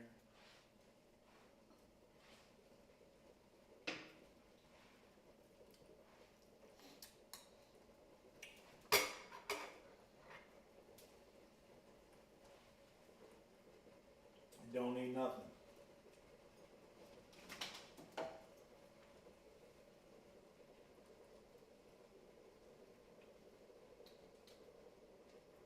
There's just some burn in there.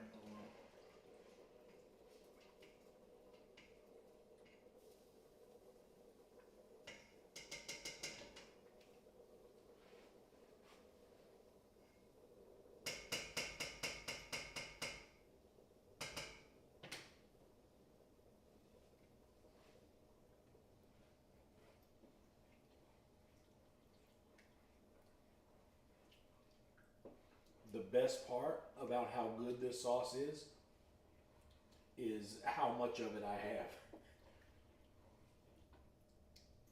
Like, I have enough to comfortably freeze half and still have several days of food.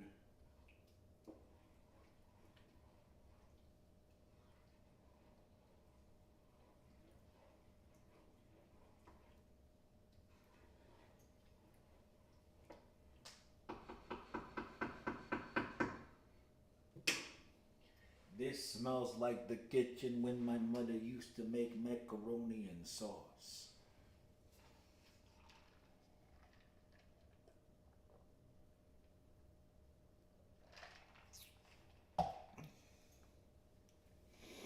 Hell yeah, dude.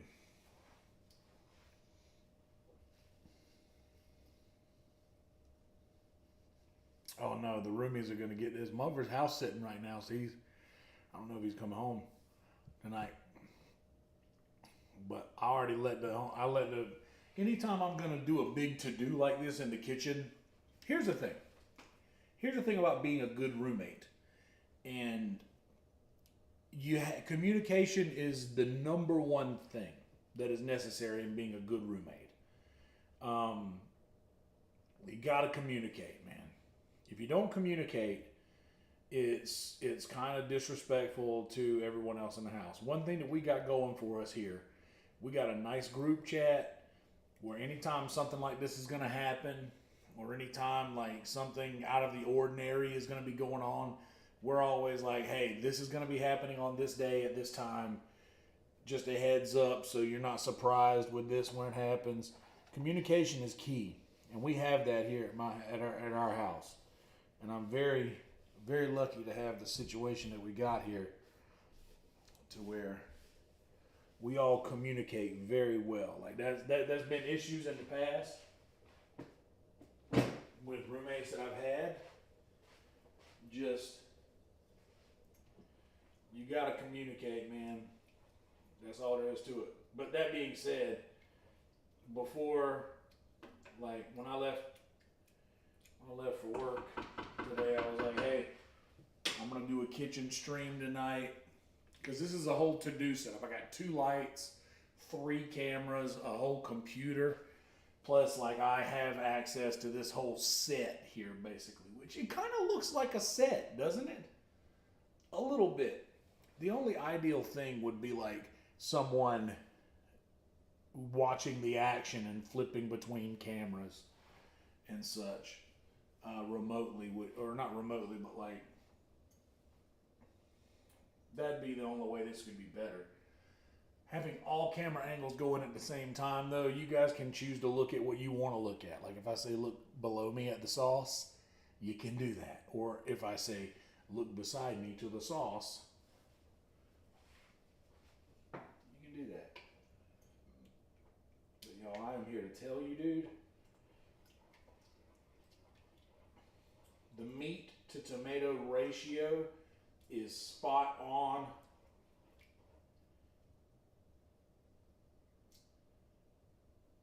I mean, you know what? I actually want this onion right here. Jelly. Jelly, let me tell you.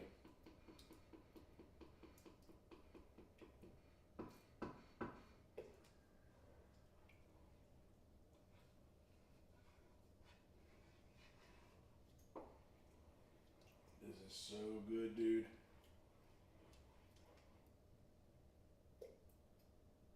That's a good image right there, getting a nice little actual pieces of tomato. That's what I like about using these. And shout out to my roommate, Tony, honestly. Because Tony's the one, what's up, Mocha? How you doing? Tony is the one that said, ooh, you make your spaghetti with sauce, you should use canned tomatoes. And I'm one of those like, hey man, I appreciate you trying to help me or whatever, but I do certain things a certain way. I'm gonna do what I always do. You do what you got to do. And he's like, hey, well, if you ever want to know how to make authentic tomato sauce from scratch, like my grandmother made, his Italian grandmother, then he's like, I'd be happy to show you. And then one day I was like, you know what, man? You're right. I don't know everything. So, yeah. And he gave me a loose concept of ingredients.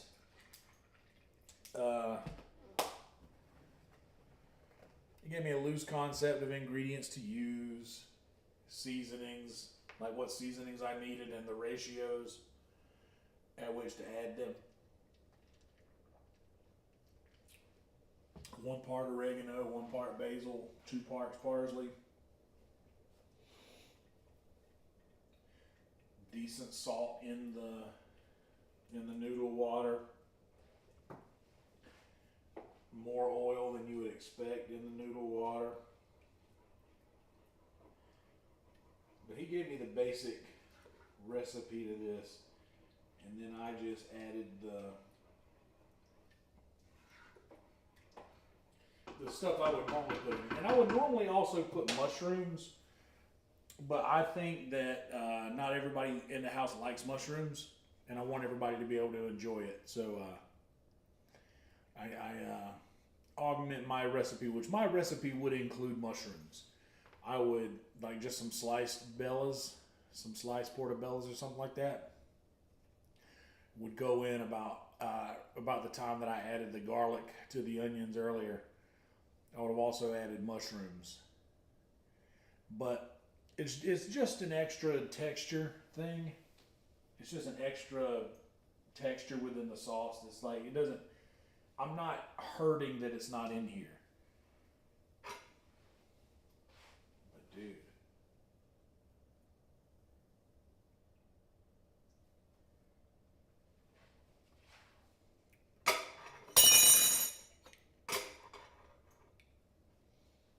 This sauce is R-worded good.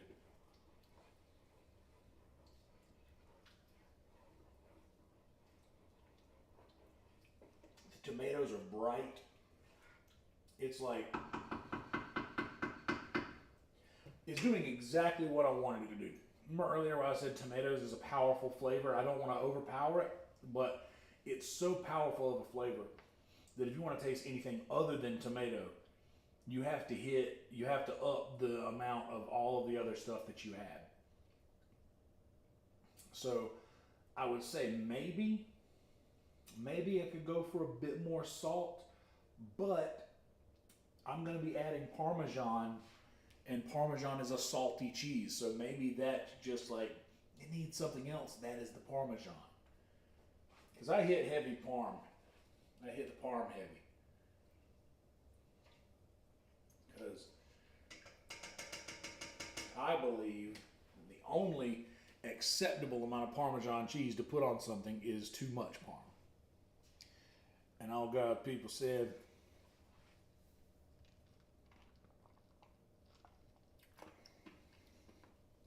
oh hell yeah, Pooter. I like mushrooms. My one of my favorite pizza toppings is mushroom and onions. Like a mushroom and onion pizza. I'll do that every now and again. Thin crust, mushroom and onion.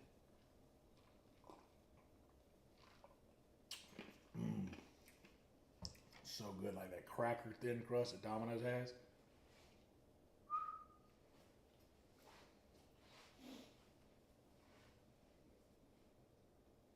That's a lot of water, so it's going to take a minute for it to get hot. I can have another word from the sponsors here.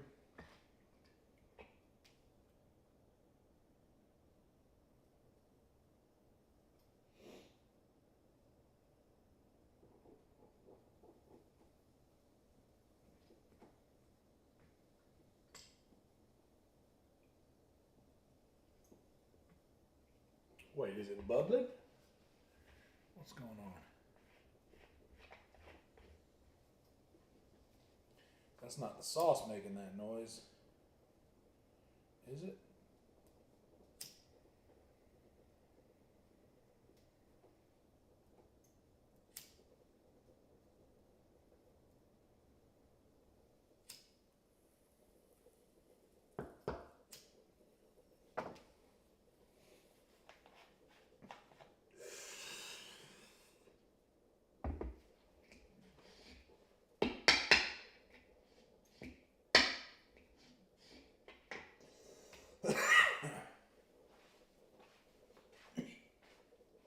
It is the sauce.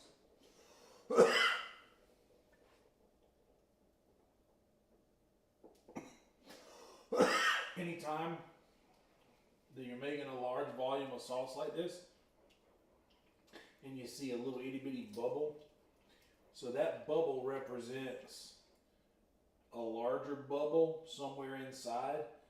So be careful with how you, because if you like go to scrape, you'll end up exposing that bubble and it'll pop and it'll splash sauce everywhere. So anytime you get those little volcano bubbles,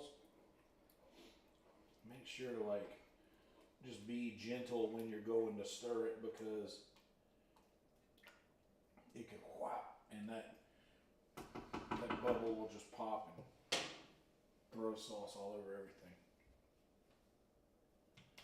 Now we're starting to get small bubbles on the bottom of this pan, but I want this to be good and hot before I put the noodles in there,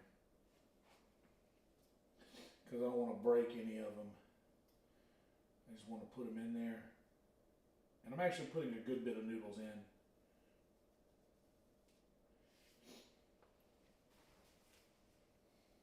And then whenever they're done, I wash the strainer. But honestly, I can just dump this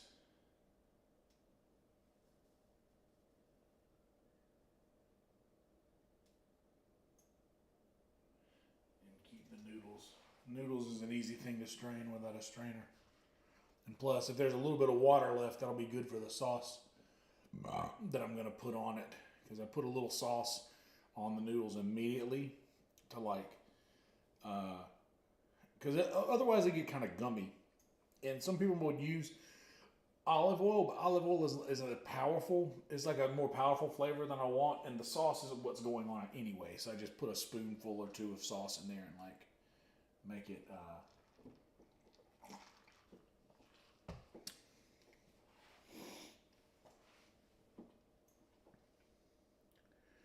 pina colados.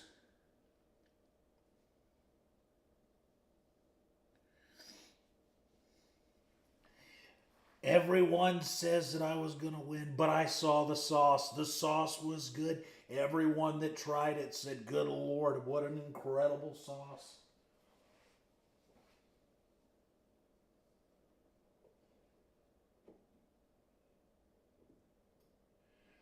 See, I found a little bubble in there just now.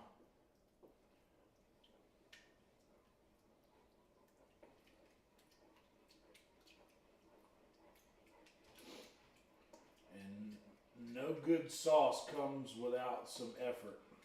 You got to put the elbow grease in it. You got to stir. Keep stirring. I'm stirring.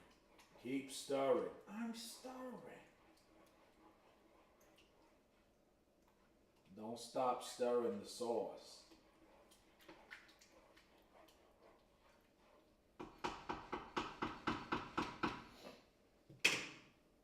Hell yeah, dude. Keep that sauce stirring.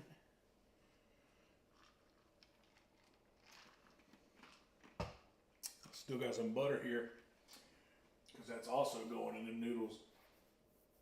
As soon as I get done draining them, a little butter goes in them immediately. Go ahead and chop that portion out here. This butter's hot. Well, not hot, but like, it's not cold.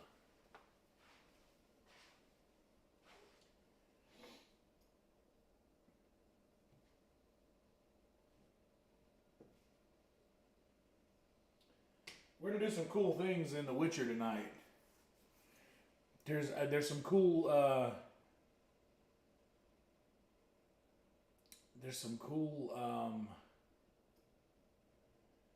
quest things that we're gonna be doing. I'm excited about them. Hell yeah! By the way, what's up, Hans, Jason, Pooter, Roadkill, Jade, Panic, everybody else? I ain't really scrolling the chat right now, but it's good to see y'all. Oh, hey. And how about one of these right here? How about a like and sub, please? Smiley, smiley. There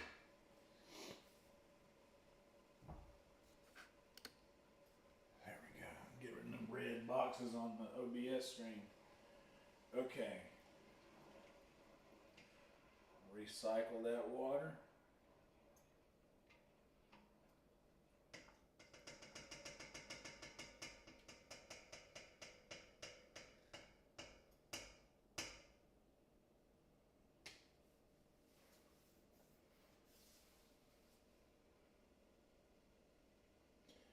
It's already starting to bubble. There's a tornado forming in the bottom of it. Y'all see that?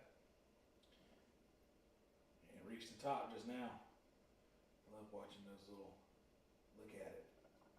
There it is. Tornado all the way from the bottom. Now is a good time to add the noodles. And I'm eyeballing it. I want a lot of spaghetti tonight. So I am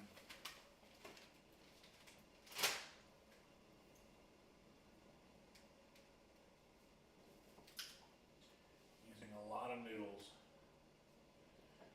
A lot of noodles, a lot of sauce, a lot of water. There's a tornado in the water.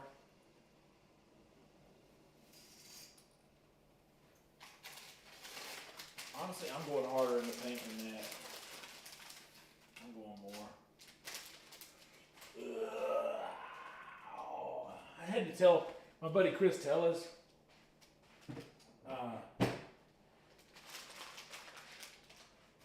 You know what? Honestly, dude, I'm not gonna leave. I'm just gonna put all these noodles in here. I'm not. What's the point in saving any of that small amount of noodles?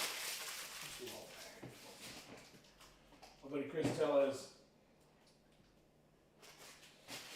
very funny comic. He's actually been a guest on Kill Tony way back when they visited Austin.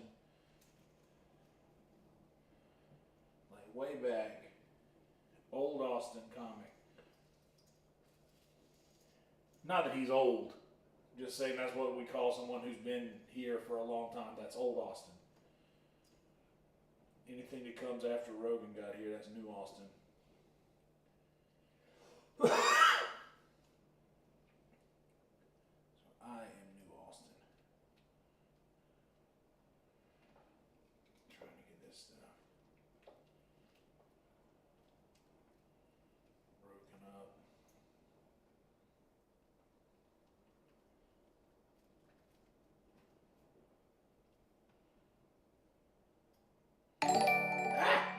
It scared me. Hans, you scared me. It scared me. I wasn't expecting it. I forgot how loud that computer volume is. Thank you so much, Hans.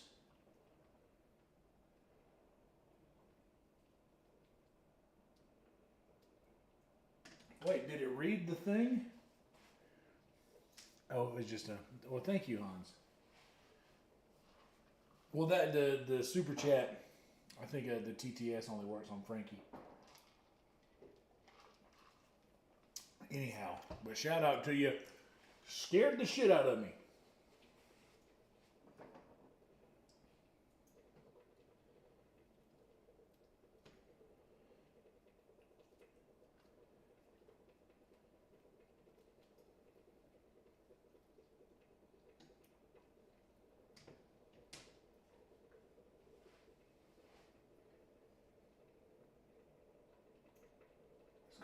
Over here, I'll show you what I mean. You see that? That big block that you heard right there?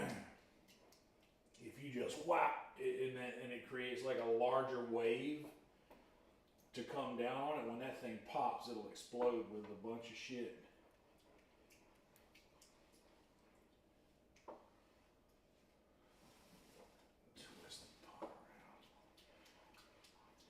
You'll find yourself favoring the part that you can see.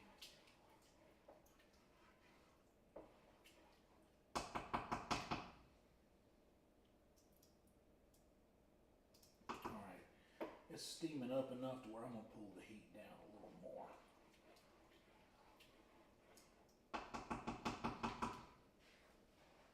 Need to swap this guy out too.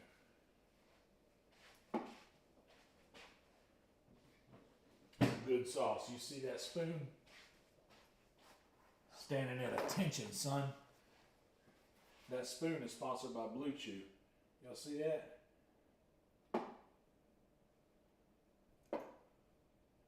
Every spot in the sauce. That spoon just stays, cousin. Look at that. No matter where.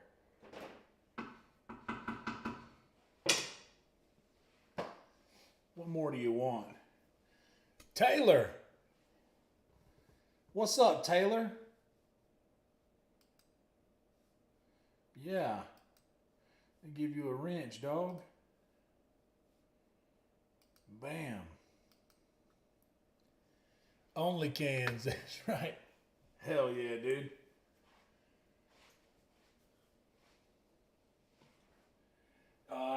Y'all, Taylor here. I've done a couple of few good episodes of the Gorecast. So y'all be sure to be subbed to Taylor if you're not.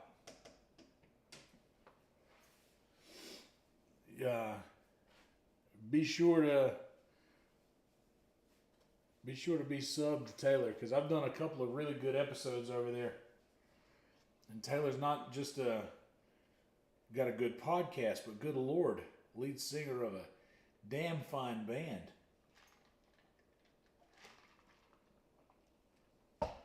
Thank you, Taylor. Here, I'll give you the money shot. You ready for the money shot? Look at that.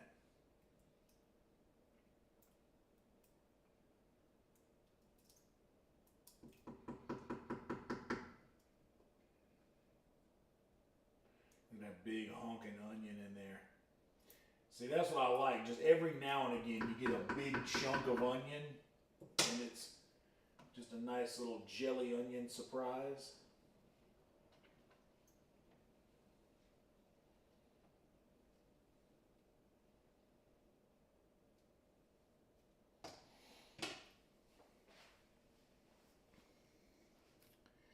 Yes, sir. Fried zucchini. No, and to be honest, I'm not big on frying things like that. Good as a mug. I remember saying good as a mug, Hans. We used to say that back in the 90s. Man, that shit look good as a mug.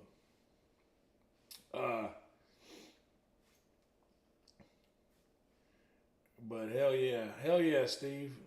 Good on you. Good on you, Steve. Appreciate that. Yeah, dude. I don't really do a lot of frying up stuff like that, like frying in grease. Like I used to back in the day, but I don't really. I'm more saute things now, which I guess you could do that with fried zucchini. You just have to go through the process of like, and I'll tell you why. It's y'all notice when I'm cooking, I'm cleaning as I'm going and stuff like that. To fry something, you have to have a dry pan, you have to have a wet pan, and you have to back and forth those processes for a second.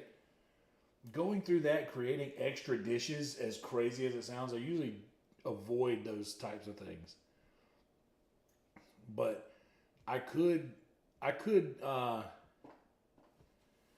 and that's Steve's right. So much oil waste, especially if you don't like, which I conserve everything, and we got like mason jars and shit like that. Like I conserve my oil. Like I will save it for the next time.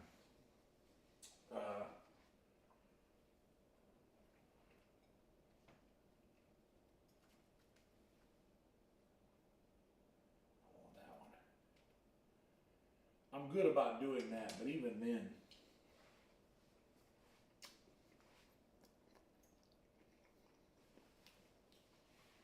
a little bit longer.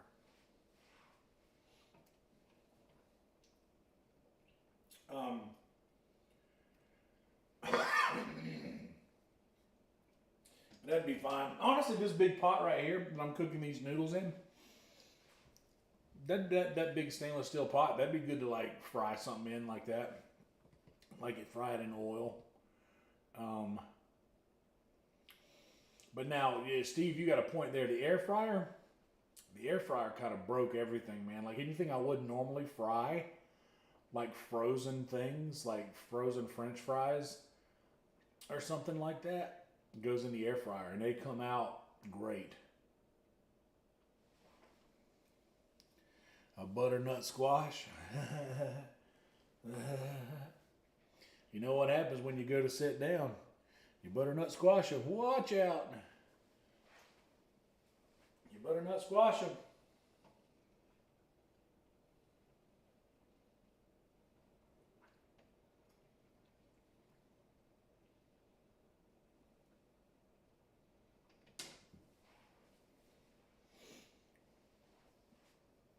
Them noodles are just about ready to come out.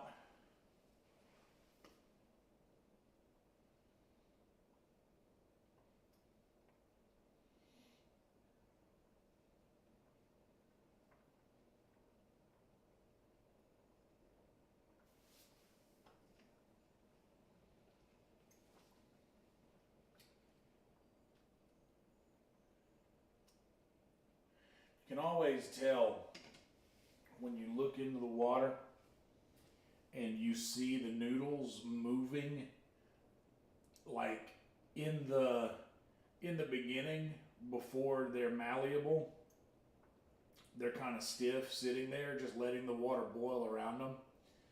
But when the noodles are boiling with the water, when they're like, when you can see inside, like you see there's a couple of spots where the bubbles are coming up when you see the noodles up here, like they're actually moving around with the water. So telltale sign that it's about done. And honestly, I can probably kill the heat now, which I'm gonna do. Just double check. Give me one of these. This water's gonna burn my hand off.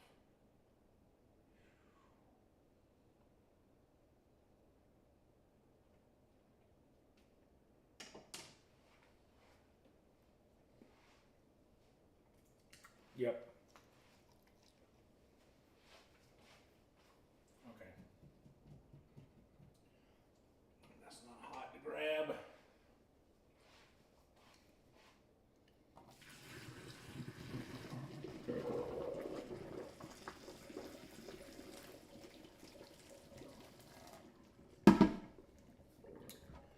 A little bit in here.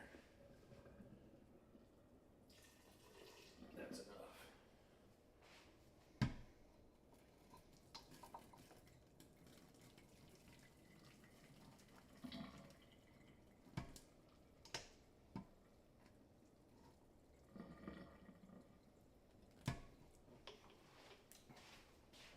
Cold water.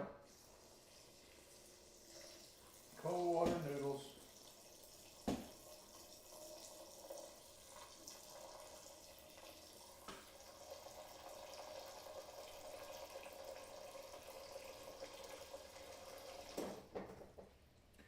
Cold water in the noodles to cool them off enough to stop cooking.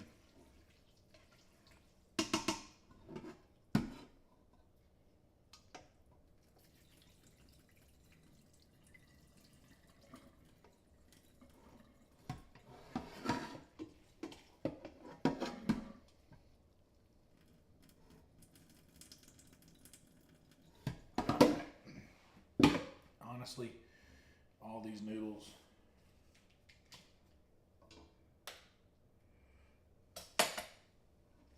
that much butter.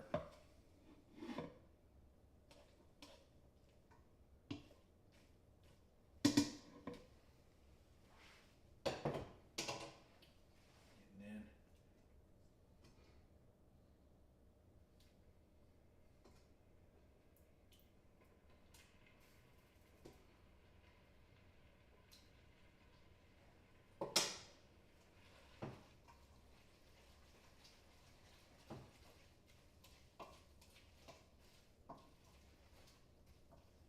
just enough sauce. Just see how I did that? Just enough sauce. And I'm going to cover all the noodles. Maybe one more little baby scoop in there. Just enough.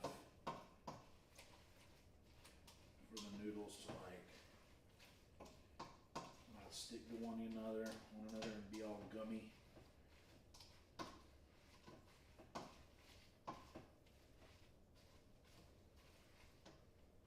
And nice bowl. Good bowl. Good bowl. It's large. It's good for pictures. It's oblongly shaped. This is good.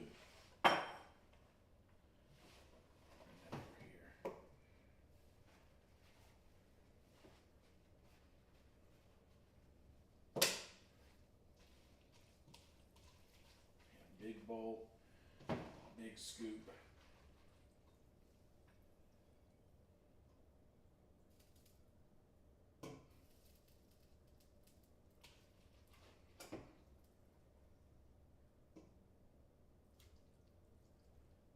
And even one more.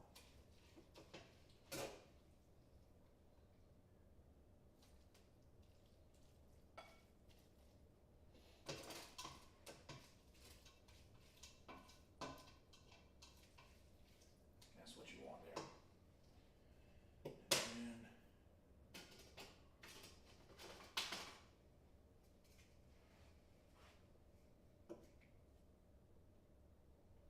from the depths.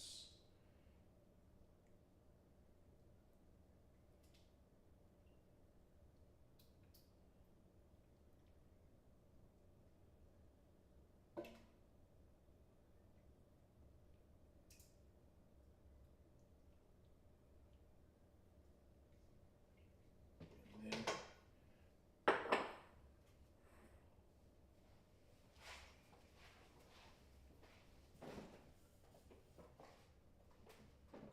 and the most important part, you gotta get a picture for the gram. Get the camera out. We ain't taking this with Instagram's filters. We're taking this with actual.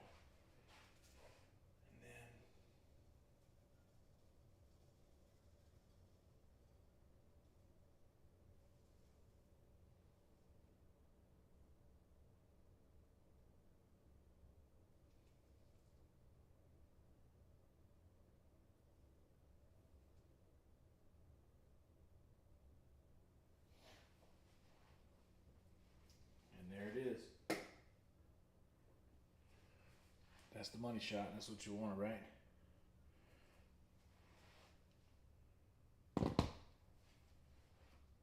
Bam. That's it. Pretty wicked, right? Now, pull that heat all the way down to low. Completely down low.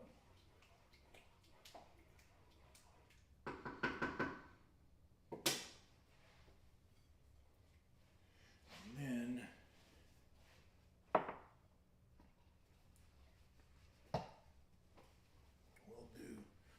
we'll do this swap. The sauce and the noodles are going to be doing what they're going to do.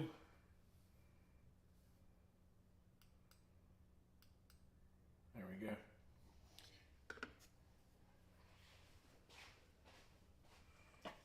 This butter we're done with.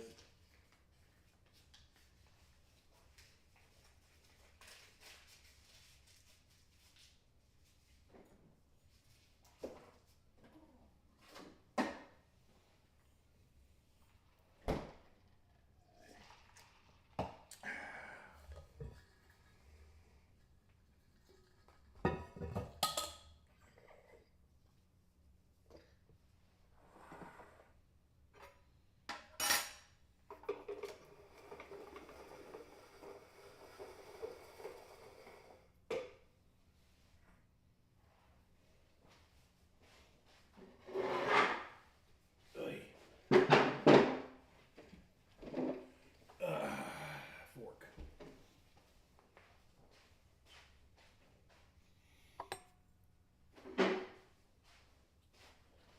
So, here's the thing. We did it. And, well, you know what? How about we just...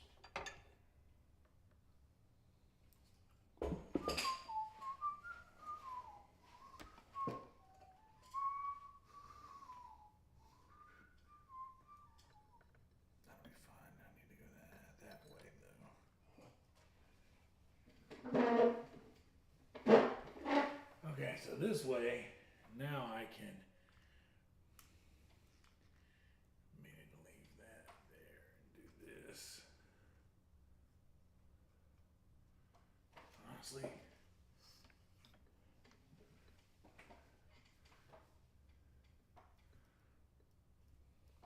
now this is the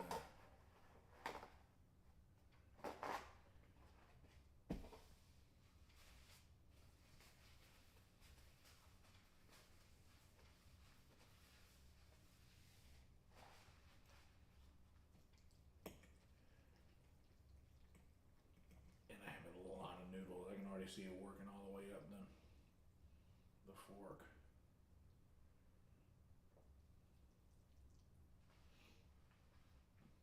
But I'm coming noodles first. Did y'all hear that? That was my back. Noodles first with just a little parm. You see.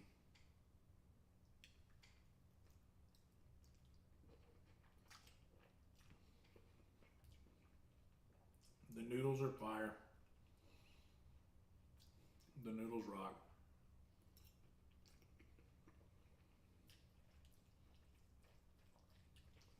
Okay.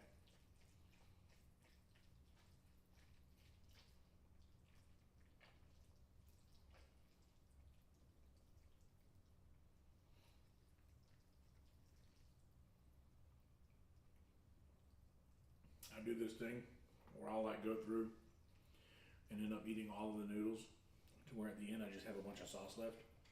I always do that.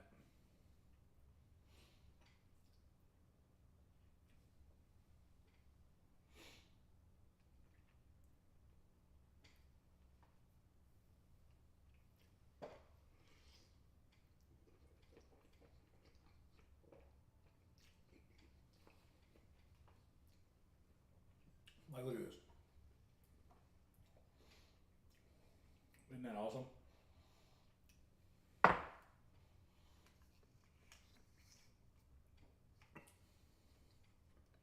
Pretty strong sauce situation going on there. The noodles are incredible. You guys will notice I didn't add anything else after the fact. After cooking, nothing else added.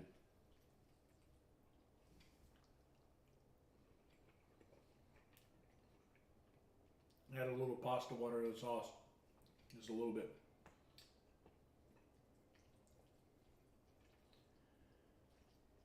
But I'm here to tell y'all that I did this right.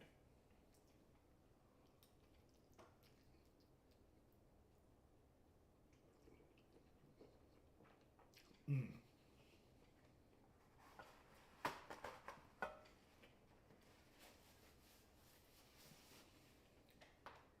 Only thing I did wrong, I didn't take a heartburn pill before I ate this. That's fine.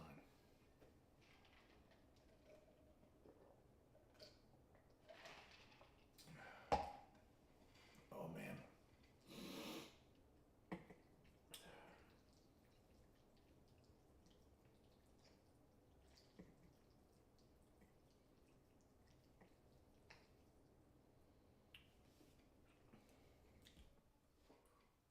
Hell yeah, dude.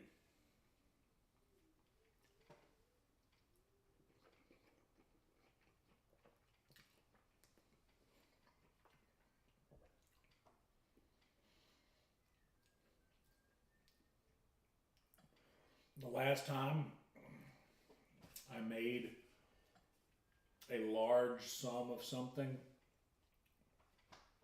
I remember being upset because it wasn't as good as I wanted it to be.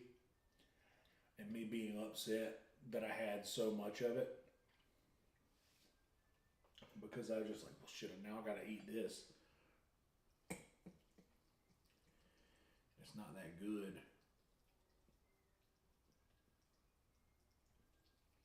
I do not feel that way about this. I mean, look at that. Hold on. Oh, that's enough.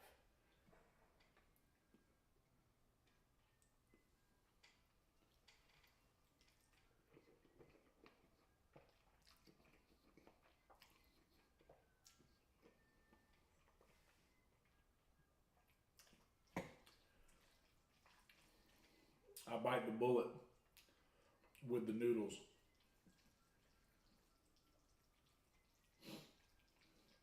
So that when I get to the end, I have too much sauce. I do that. That's a trick that I use.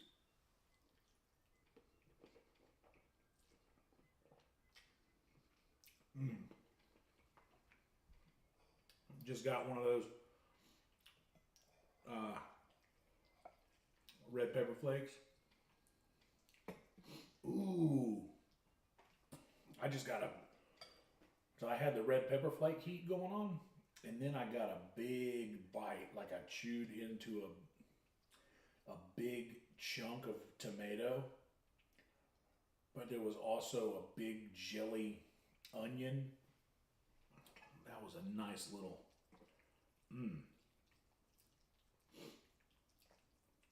Dude, this shit is good. Like, good.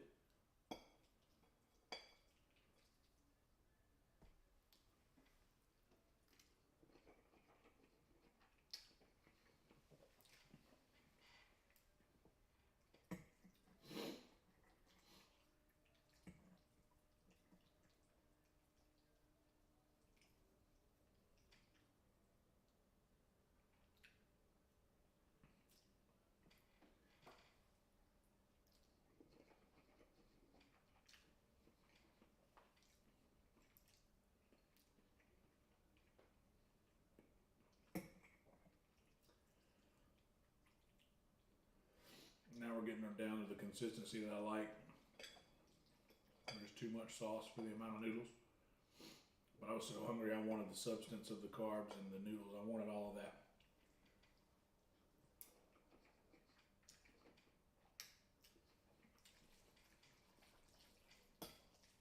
Now,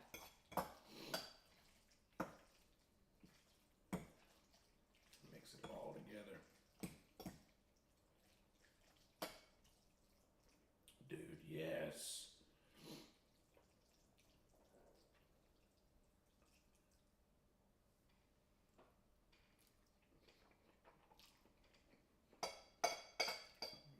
The good news too about the sauce is better after it gets cold and then is reheated. Because when something gets cold, it contracts. So when sauce does that, when it cools down, everything starts to contract and everything starts to like suck together. And it adds another layer of science to the thing.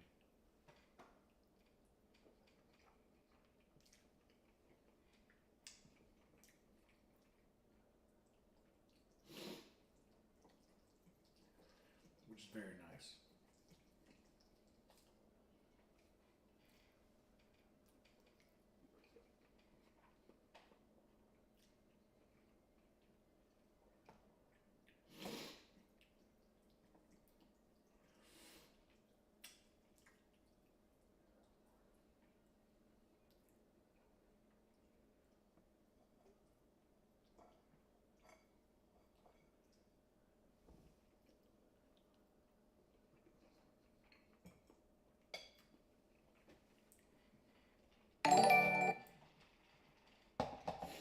Scared the shit out of me again.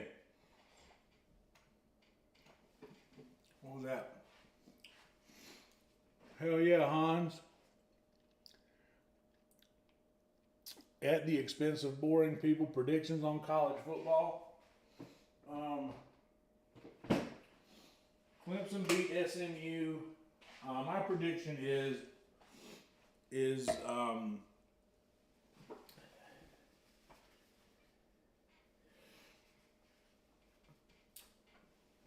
all roads lead to Georgia, Texas.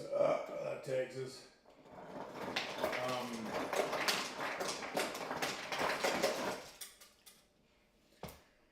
I believe Oregon will find out quickly that strength of schedule matters, Um, I believe that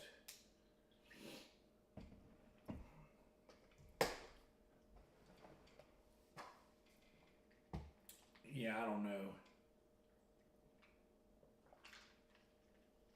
I really don't know. But yeah, strength of schedule is going to matter. And all these other teams like Ohio State's, which Ohio State, they got that Michigan loss. All these people are going to realize this. And Alabama's playing Michigan at 11 o'clock on New Year's Day or New Year's Eve. And then that night is Kill Tony. So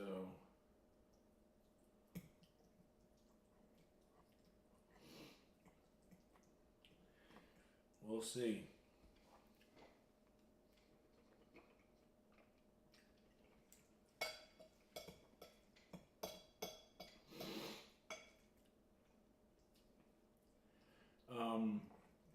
But I'll tell you what's going to be interesting is a Bill Belichick-led UNC into the ACC.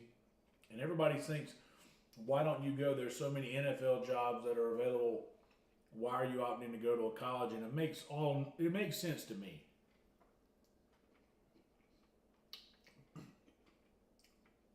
Think about it. The man's won multiple Super Bowls. Absolute dynasty in NFL. Like he's done the thing. Undisputed GOAT. He's done the thing.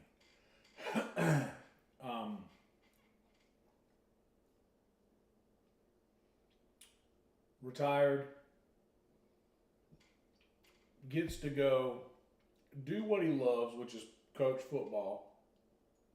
But gets to do it on a more developmental level in college, like Nick Saban did for so long. And to be perfectly honest, there's not another Nick Saban in the league. It's not Kirby. It's certainly not Lane Kiffin or Dabo Sweeney or Steve Sarkisian or even Notre Dame. What's his name? I forget. I don't know why it slips my mind. It's definitely not. It's not any of those guys. So that role is vacant. But now Bill Belichick is that guy. And he gets to bring his son in to be an assistant there. His dad was an assistant coach there in the 50s. So he has history at the school. He gets to bring his son in to coach, like I said. He gets to choose his own general manager, which is a new thing in college football apparently, but it's a thing. And now Belichick has chosen his own. So when you think of it in that aspect, he's like, this is something that's easy. There's no pressure. There's no pressure to do well at UNC because they're already not doing well. Mac Brown, poor guy. Just couldn't hack anymore. I don't know. That's going to make next season a lot more interesting for sure. And then Alabama will have one more year with Kalen DeBoer. So he'll be one more year into his recruits. And we'll see how it goes. But that transfer portal is about to be rich towards North Carolina in the coming season. I bet so many people are going to decommit from wherever they are and go to North Carolina for the opportunity to play for Bill Belichick.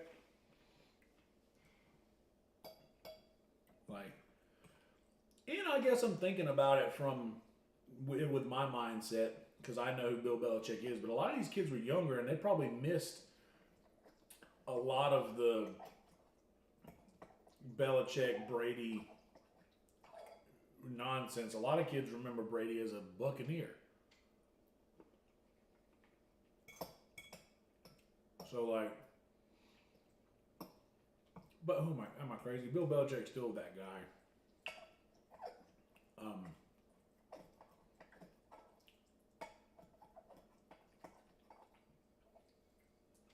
But where's my phone? Let's see what games. Let's see what the games are.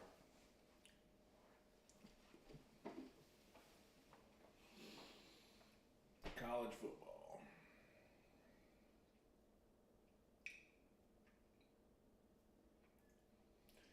Army, Navy, no clue. So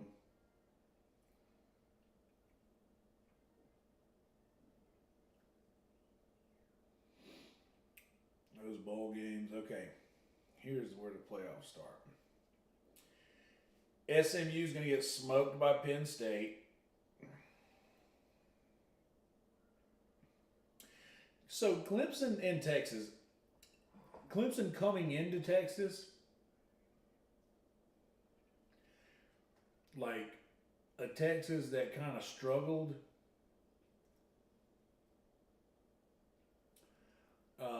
heavily against Georgia, wearing a shiner right now in their home stadium, got something to prove. I would feel bad for all the Clemson fans that come to Austin this week. That's going to be a terrifying day for them. Tennessee, Ohio State is going to be a good game because both of those are about middle of the road as far as their strength of schedule. But, well, I guess Tennessee had to play Alabama. Tennessee actually probably had a pretty strong schedule this year. But still, Tennessee, Ohio State is going to be probably a good game. Coastal Carolina playing in the Myrtle Beach Bowl. Get them. Okay, and all those games, nobody cares. Nobody really cares. The Wasabi Fenway Bowl, UConn versus North Carolina. LOL. Where are the other games? Alabama plays Michigan at 11 a.m. on the New Year's Eve. I told Marcus we could watch that game. But I don't know. I might have to rescind that invitation because that's 11 a.m. I don't know if I'll be awake for it. Which just sucks because I'm obviously an Alabama fan. You don't want to be like, oh, you're not going to watch your team? Yeah, probably not, to be honest. I mean, maybe if I stay awake, but we'll see. South Carolina, they're going to win their game. So, college football playoff quarterfinal at the Chick-fil-A Peach Bowl, Rose Bowl, and the All-State Sugar Bowl. So Arizona State, Oregon, and Georgia all get bye weeks.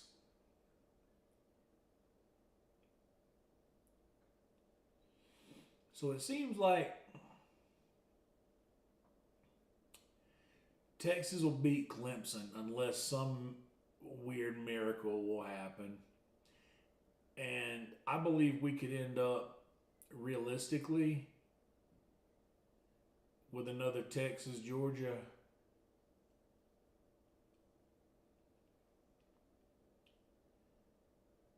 With another Texas, Georgia game.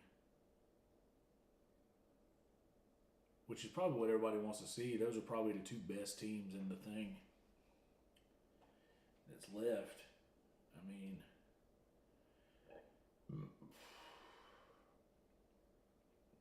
Tennessee would be fun. I hate Tennessee kind of, but it would be nice to see them do all right. It ain't going to be Ohio State. Ohio State can't beat Michigan.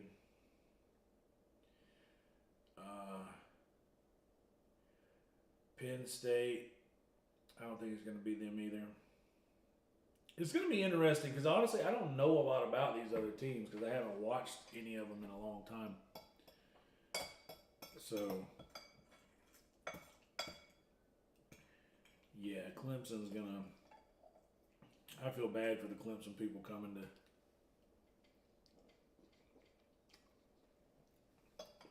this game.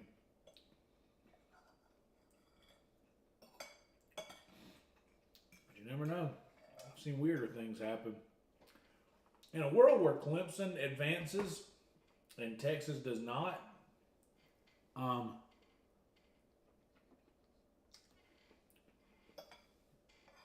then Penn State could be a factor.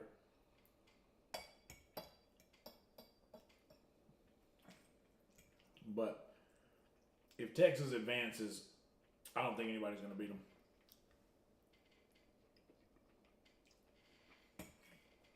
Until they get to Georgia. They just got that magic right now, man. With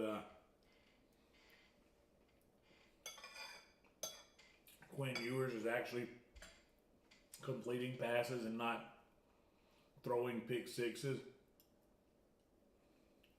And you don't have to wish, oh my goodness, guys, look at this bite. You see that? That onion in there?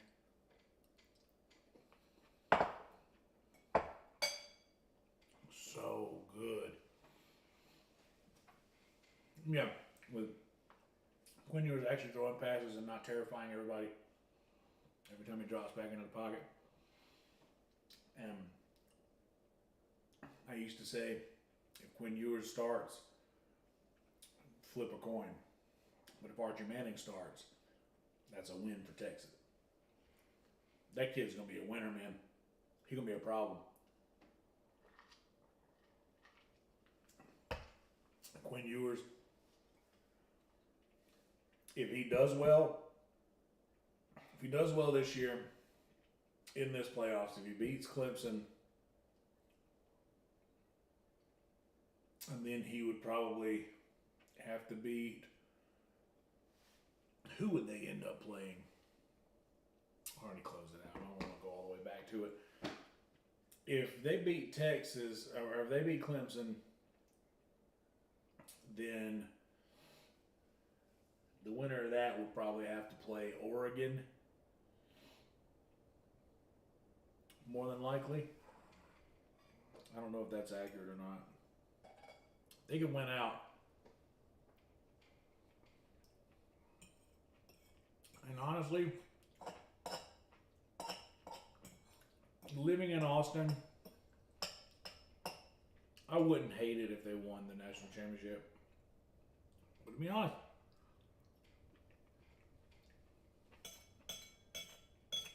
it looks better for Alabama if Georgia wins it. And you say I'm a homer, I'm only picking the SEC teams. Well, yeah. What do you think this is? We're talking about college football.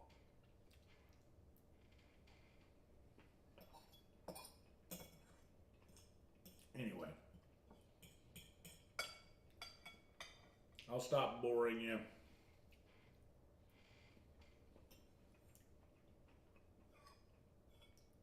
I can't read the chat,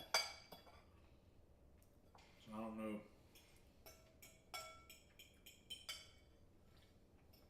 how bored you are.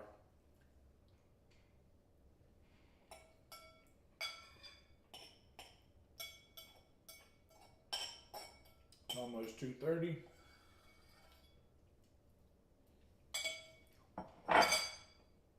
Bam. Big bowl of noodles. All right.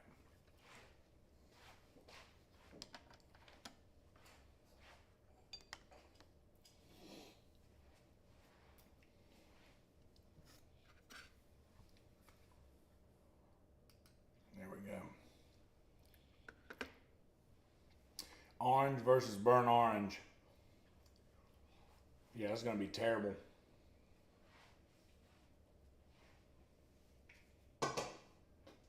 So,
process of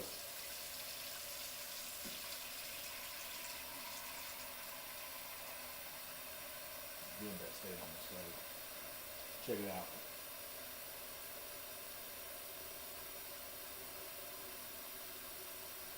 I saw those cameras freaking out a little bit.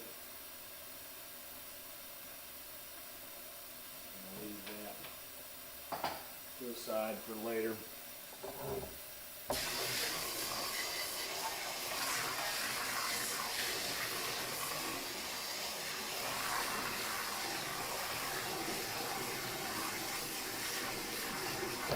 Alright.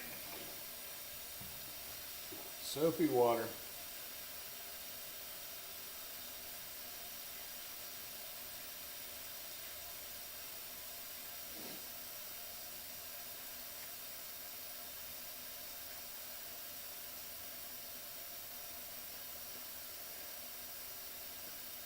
Yeah, I know that not everybody likes sports talk, and it might turn some people away, but I don't. I like college football.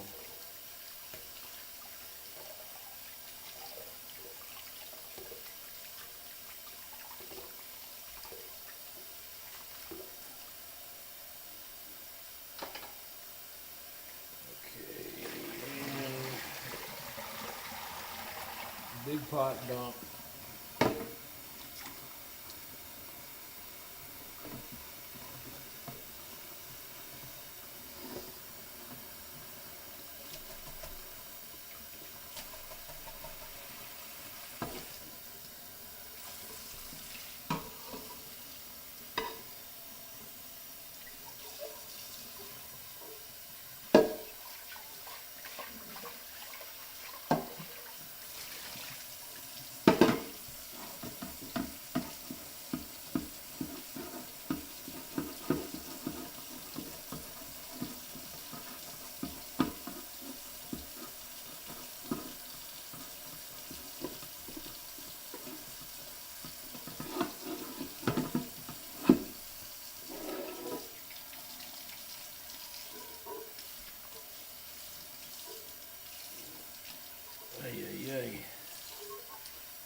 2:30 right now, give or take.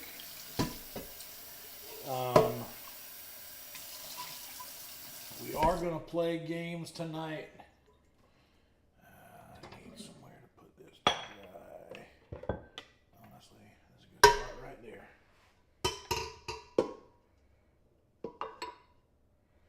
Right where this was.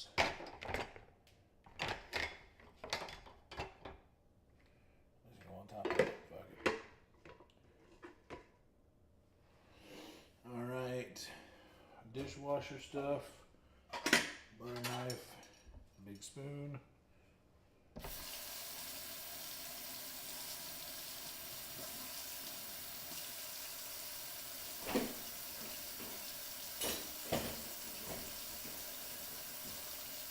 Dishwasher stuff. I'll get the rest of that. And this cup is a dishwasher thing.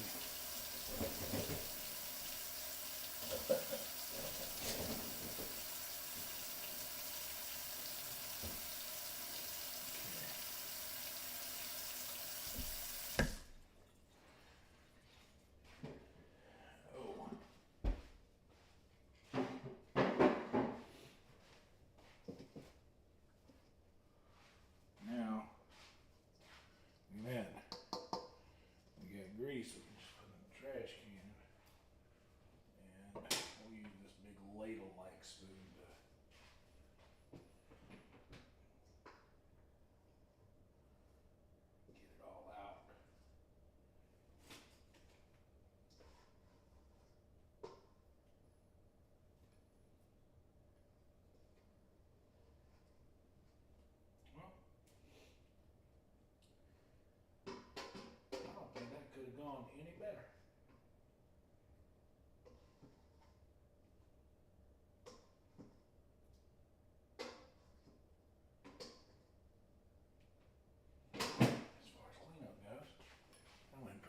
smooth.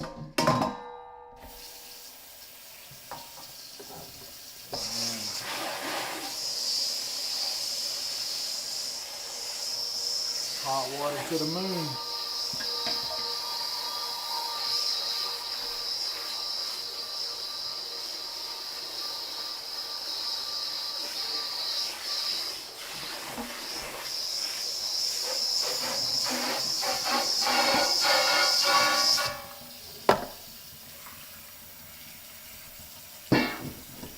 Easy enough.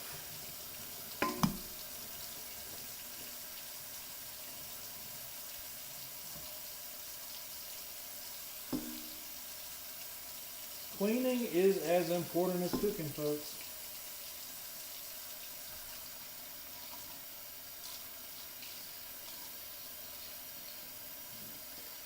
If you're a good cook and you leave a messy kitchen at the end, in my mind, that takes points away from your abilities.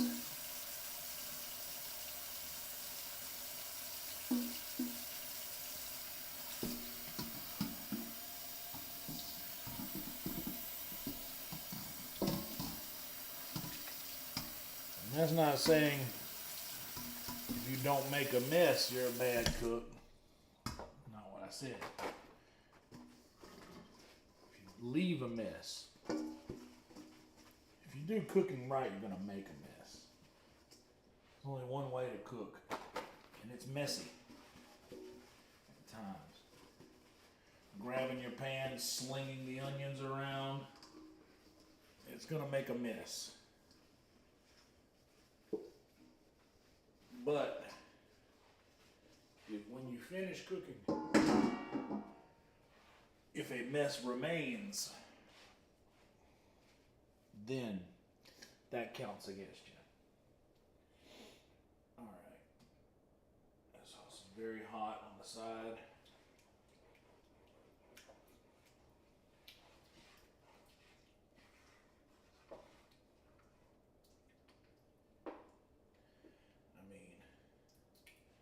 Still let that sauce pour. The steam's coming off it heavy. Leave that steam there doing its thing. Leave it steaming. Even Stevens.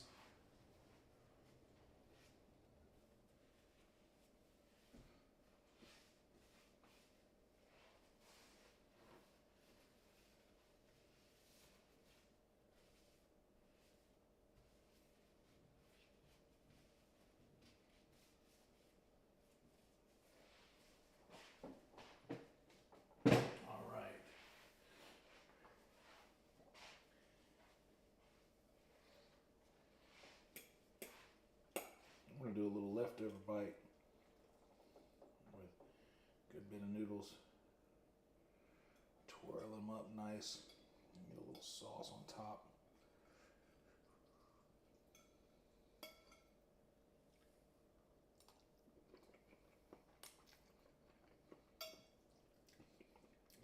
Dude, no Parmesan.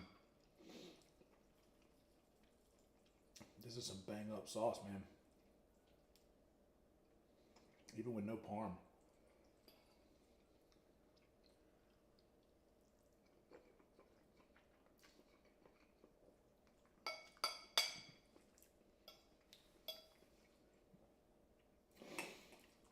Every now and again, I'll get a bite of that red pepper flake.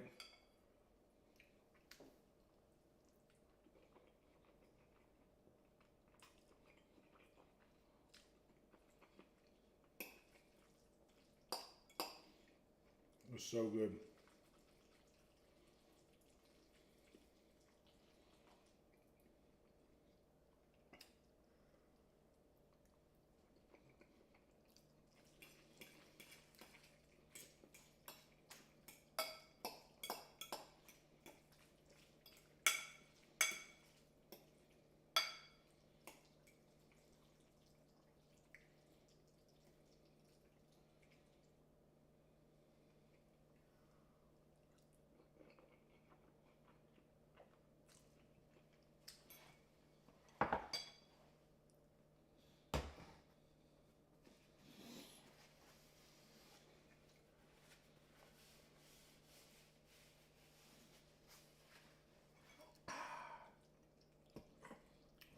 nice.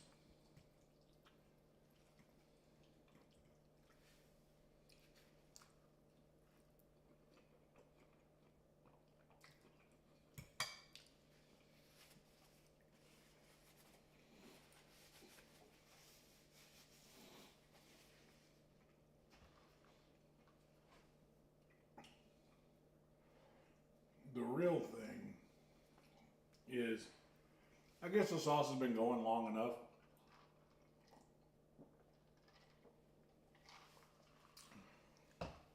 Usually for good authentic sauce, I kind of want it to cook all day. But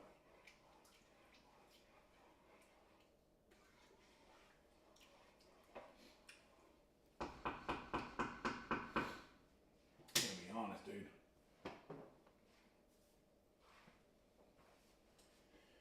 The heat's barely on.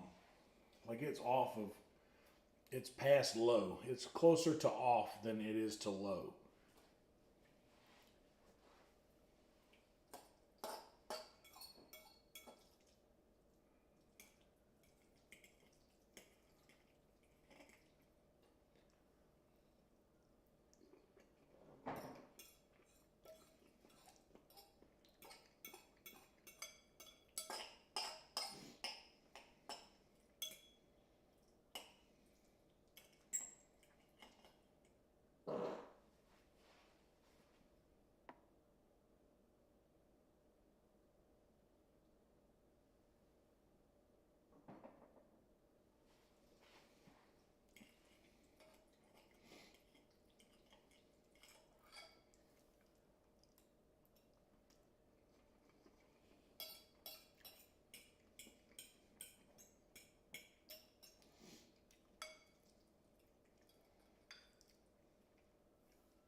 Oh yeah.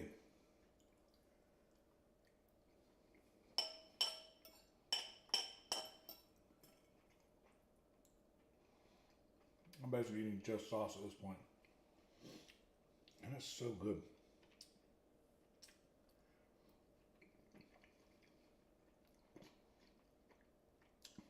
I've got the heat from those red pepper flakes going. Got the nose running.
Ay, ay, ay.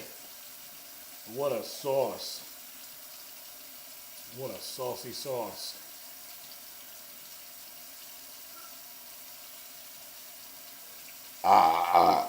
Holler.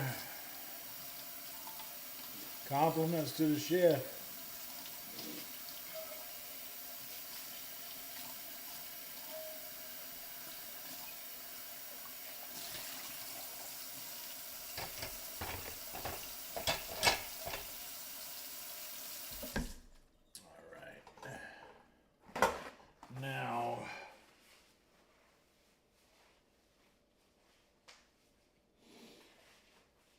guess to stick to the tradition, maybe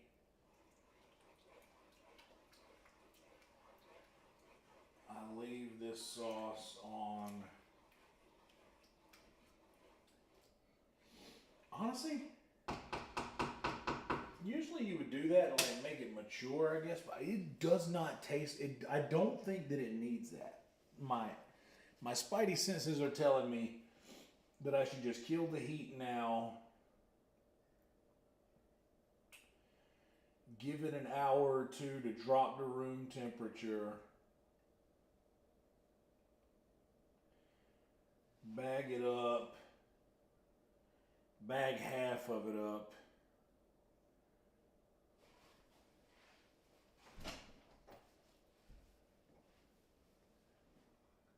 bag half of it up, and then maybe vacuum seal that bag.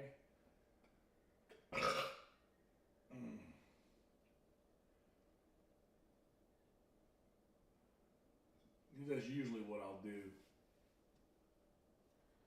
It's just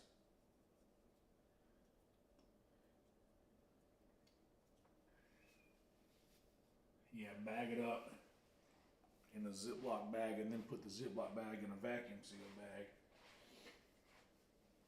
Just keep that vacuum sealed for safekeeping. The other half can go into a Tupperware and I can eat that over the next 3 days.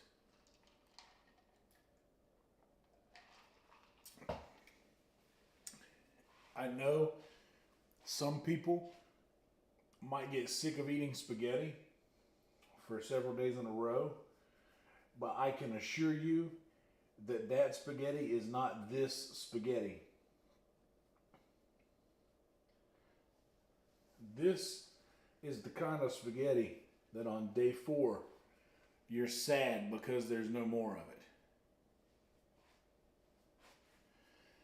Bag it, tag it, sell it to the butcher at the store, or oh, bag it, tag it, sell it to the butcher at the store.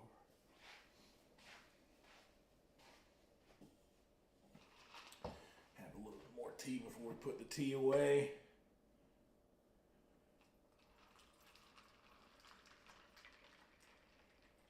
I want to show you guys a little technical hilarity. Y'all want to see the difference in lighting and no lighting?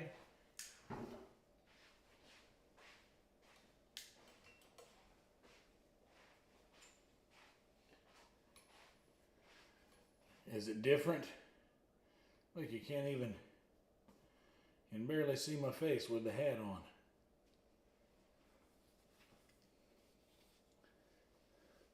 Is it that much different? Is it noticeably different than when I give it a little click?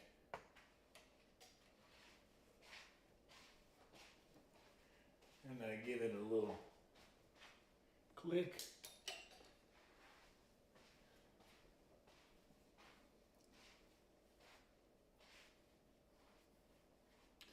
All right, Hans, thank you for the super chats, dude. Appreciate you. Appreciate you, buddy.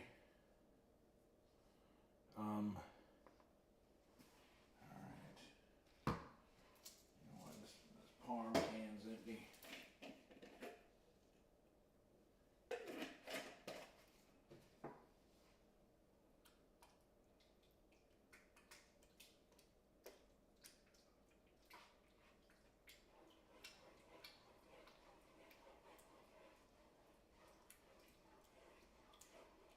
Yeah, that's what I'm gonna do.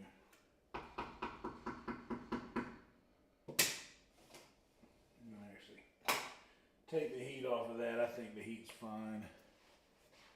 I think that the flavors are as together as they're gonna be.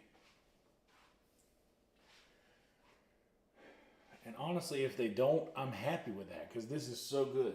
I'm happy with how it turned out.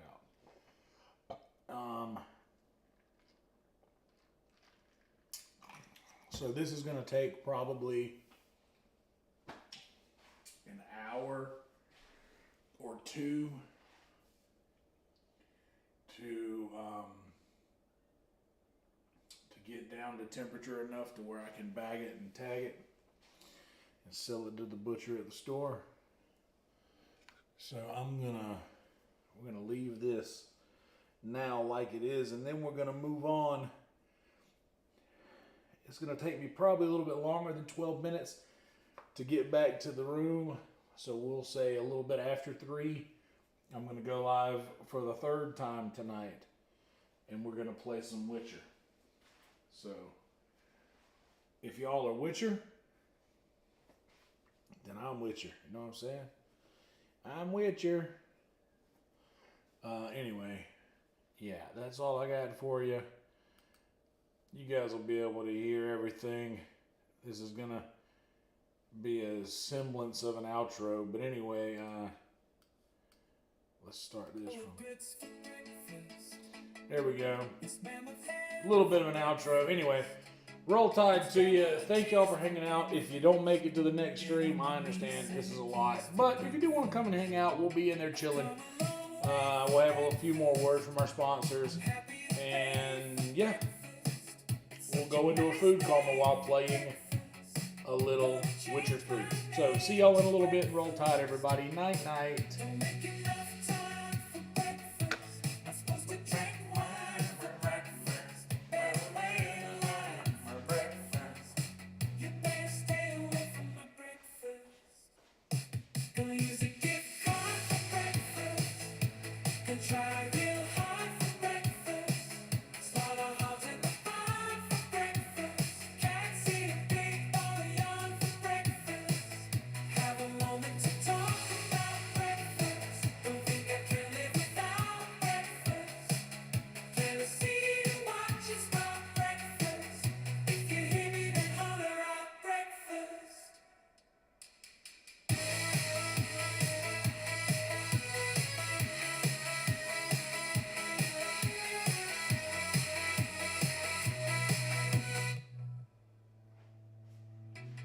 Come a long way for breakfast. I'm happy to pay for breakfast. It's such a nice day for breakfast. Gonna change my name to breakfast. Don't make enough time for breakfast. Not supposed to drink wine for breakfast. Better wait in line for breakfast. You better stay away from my breakfast.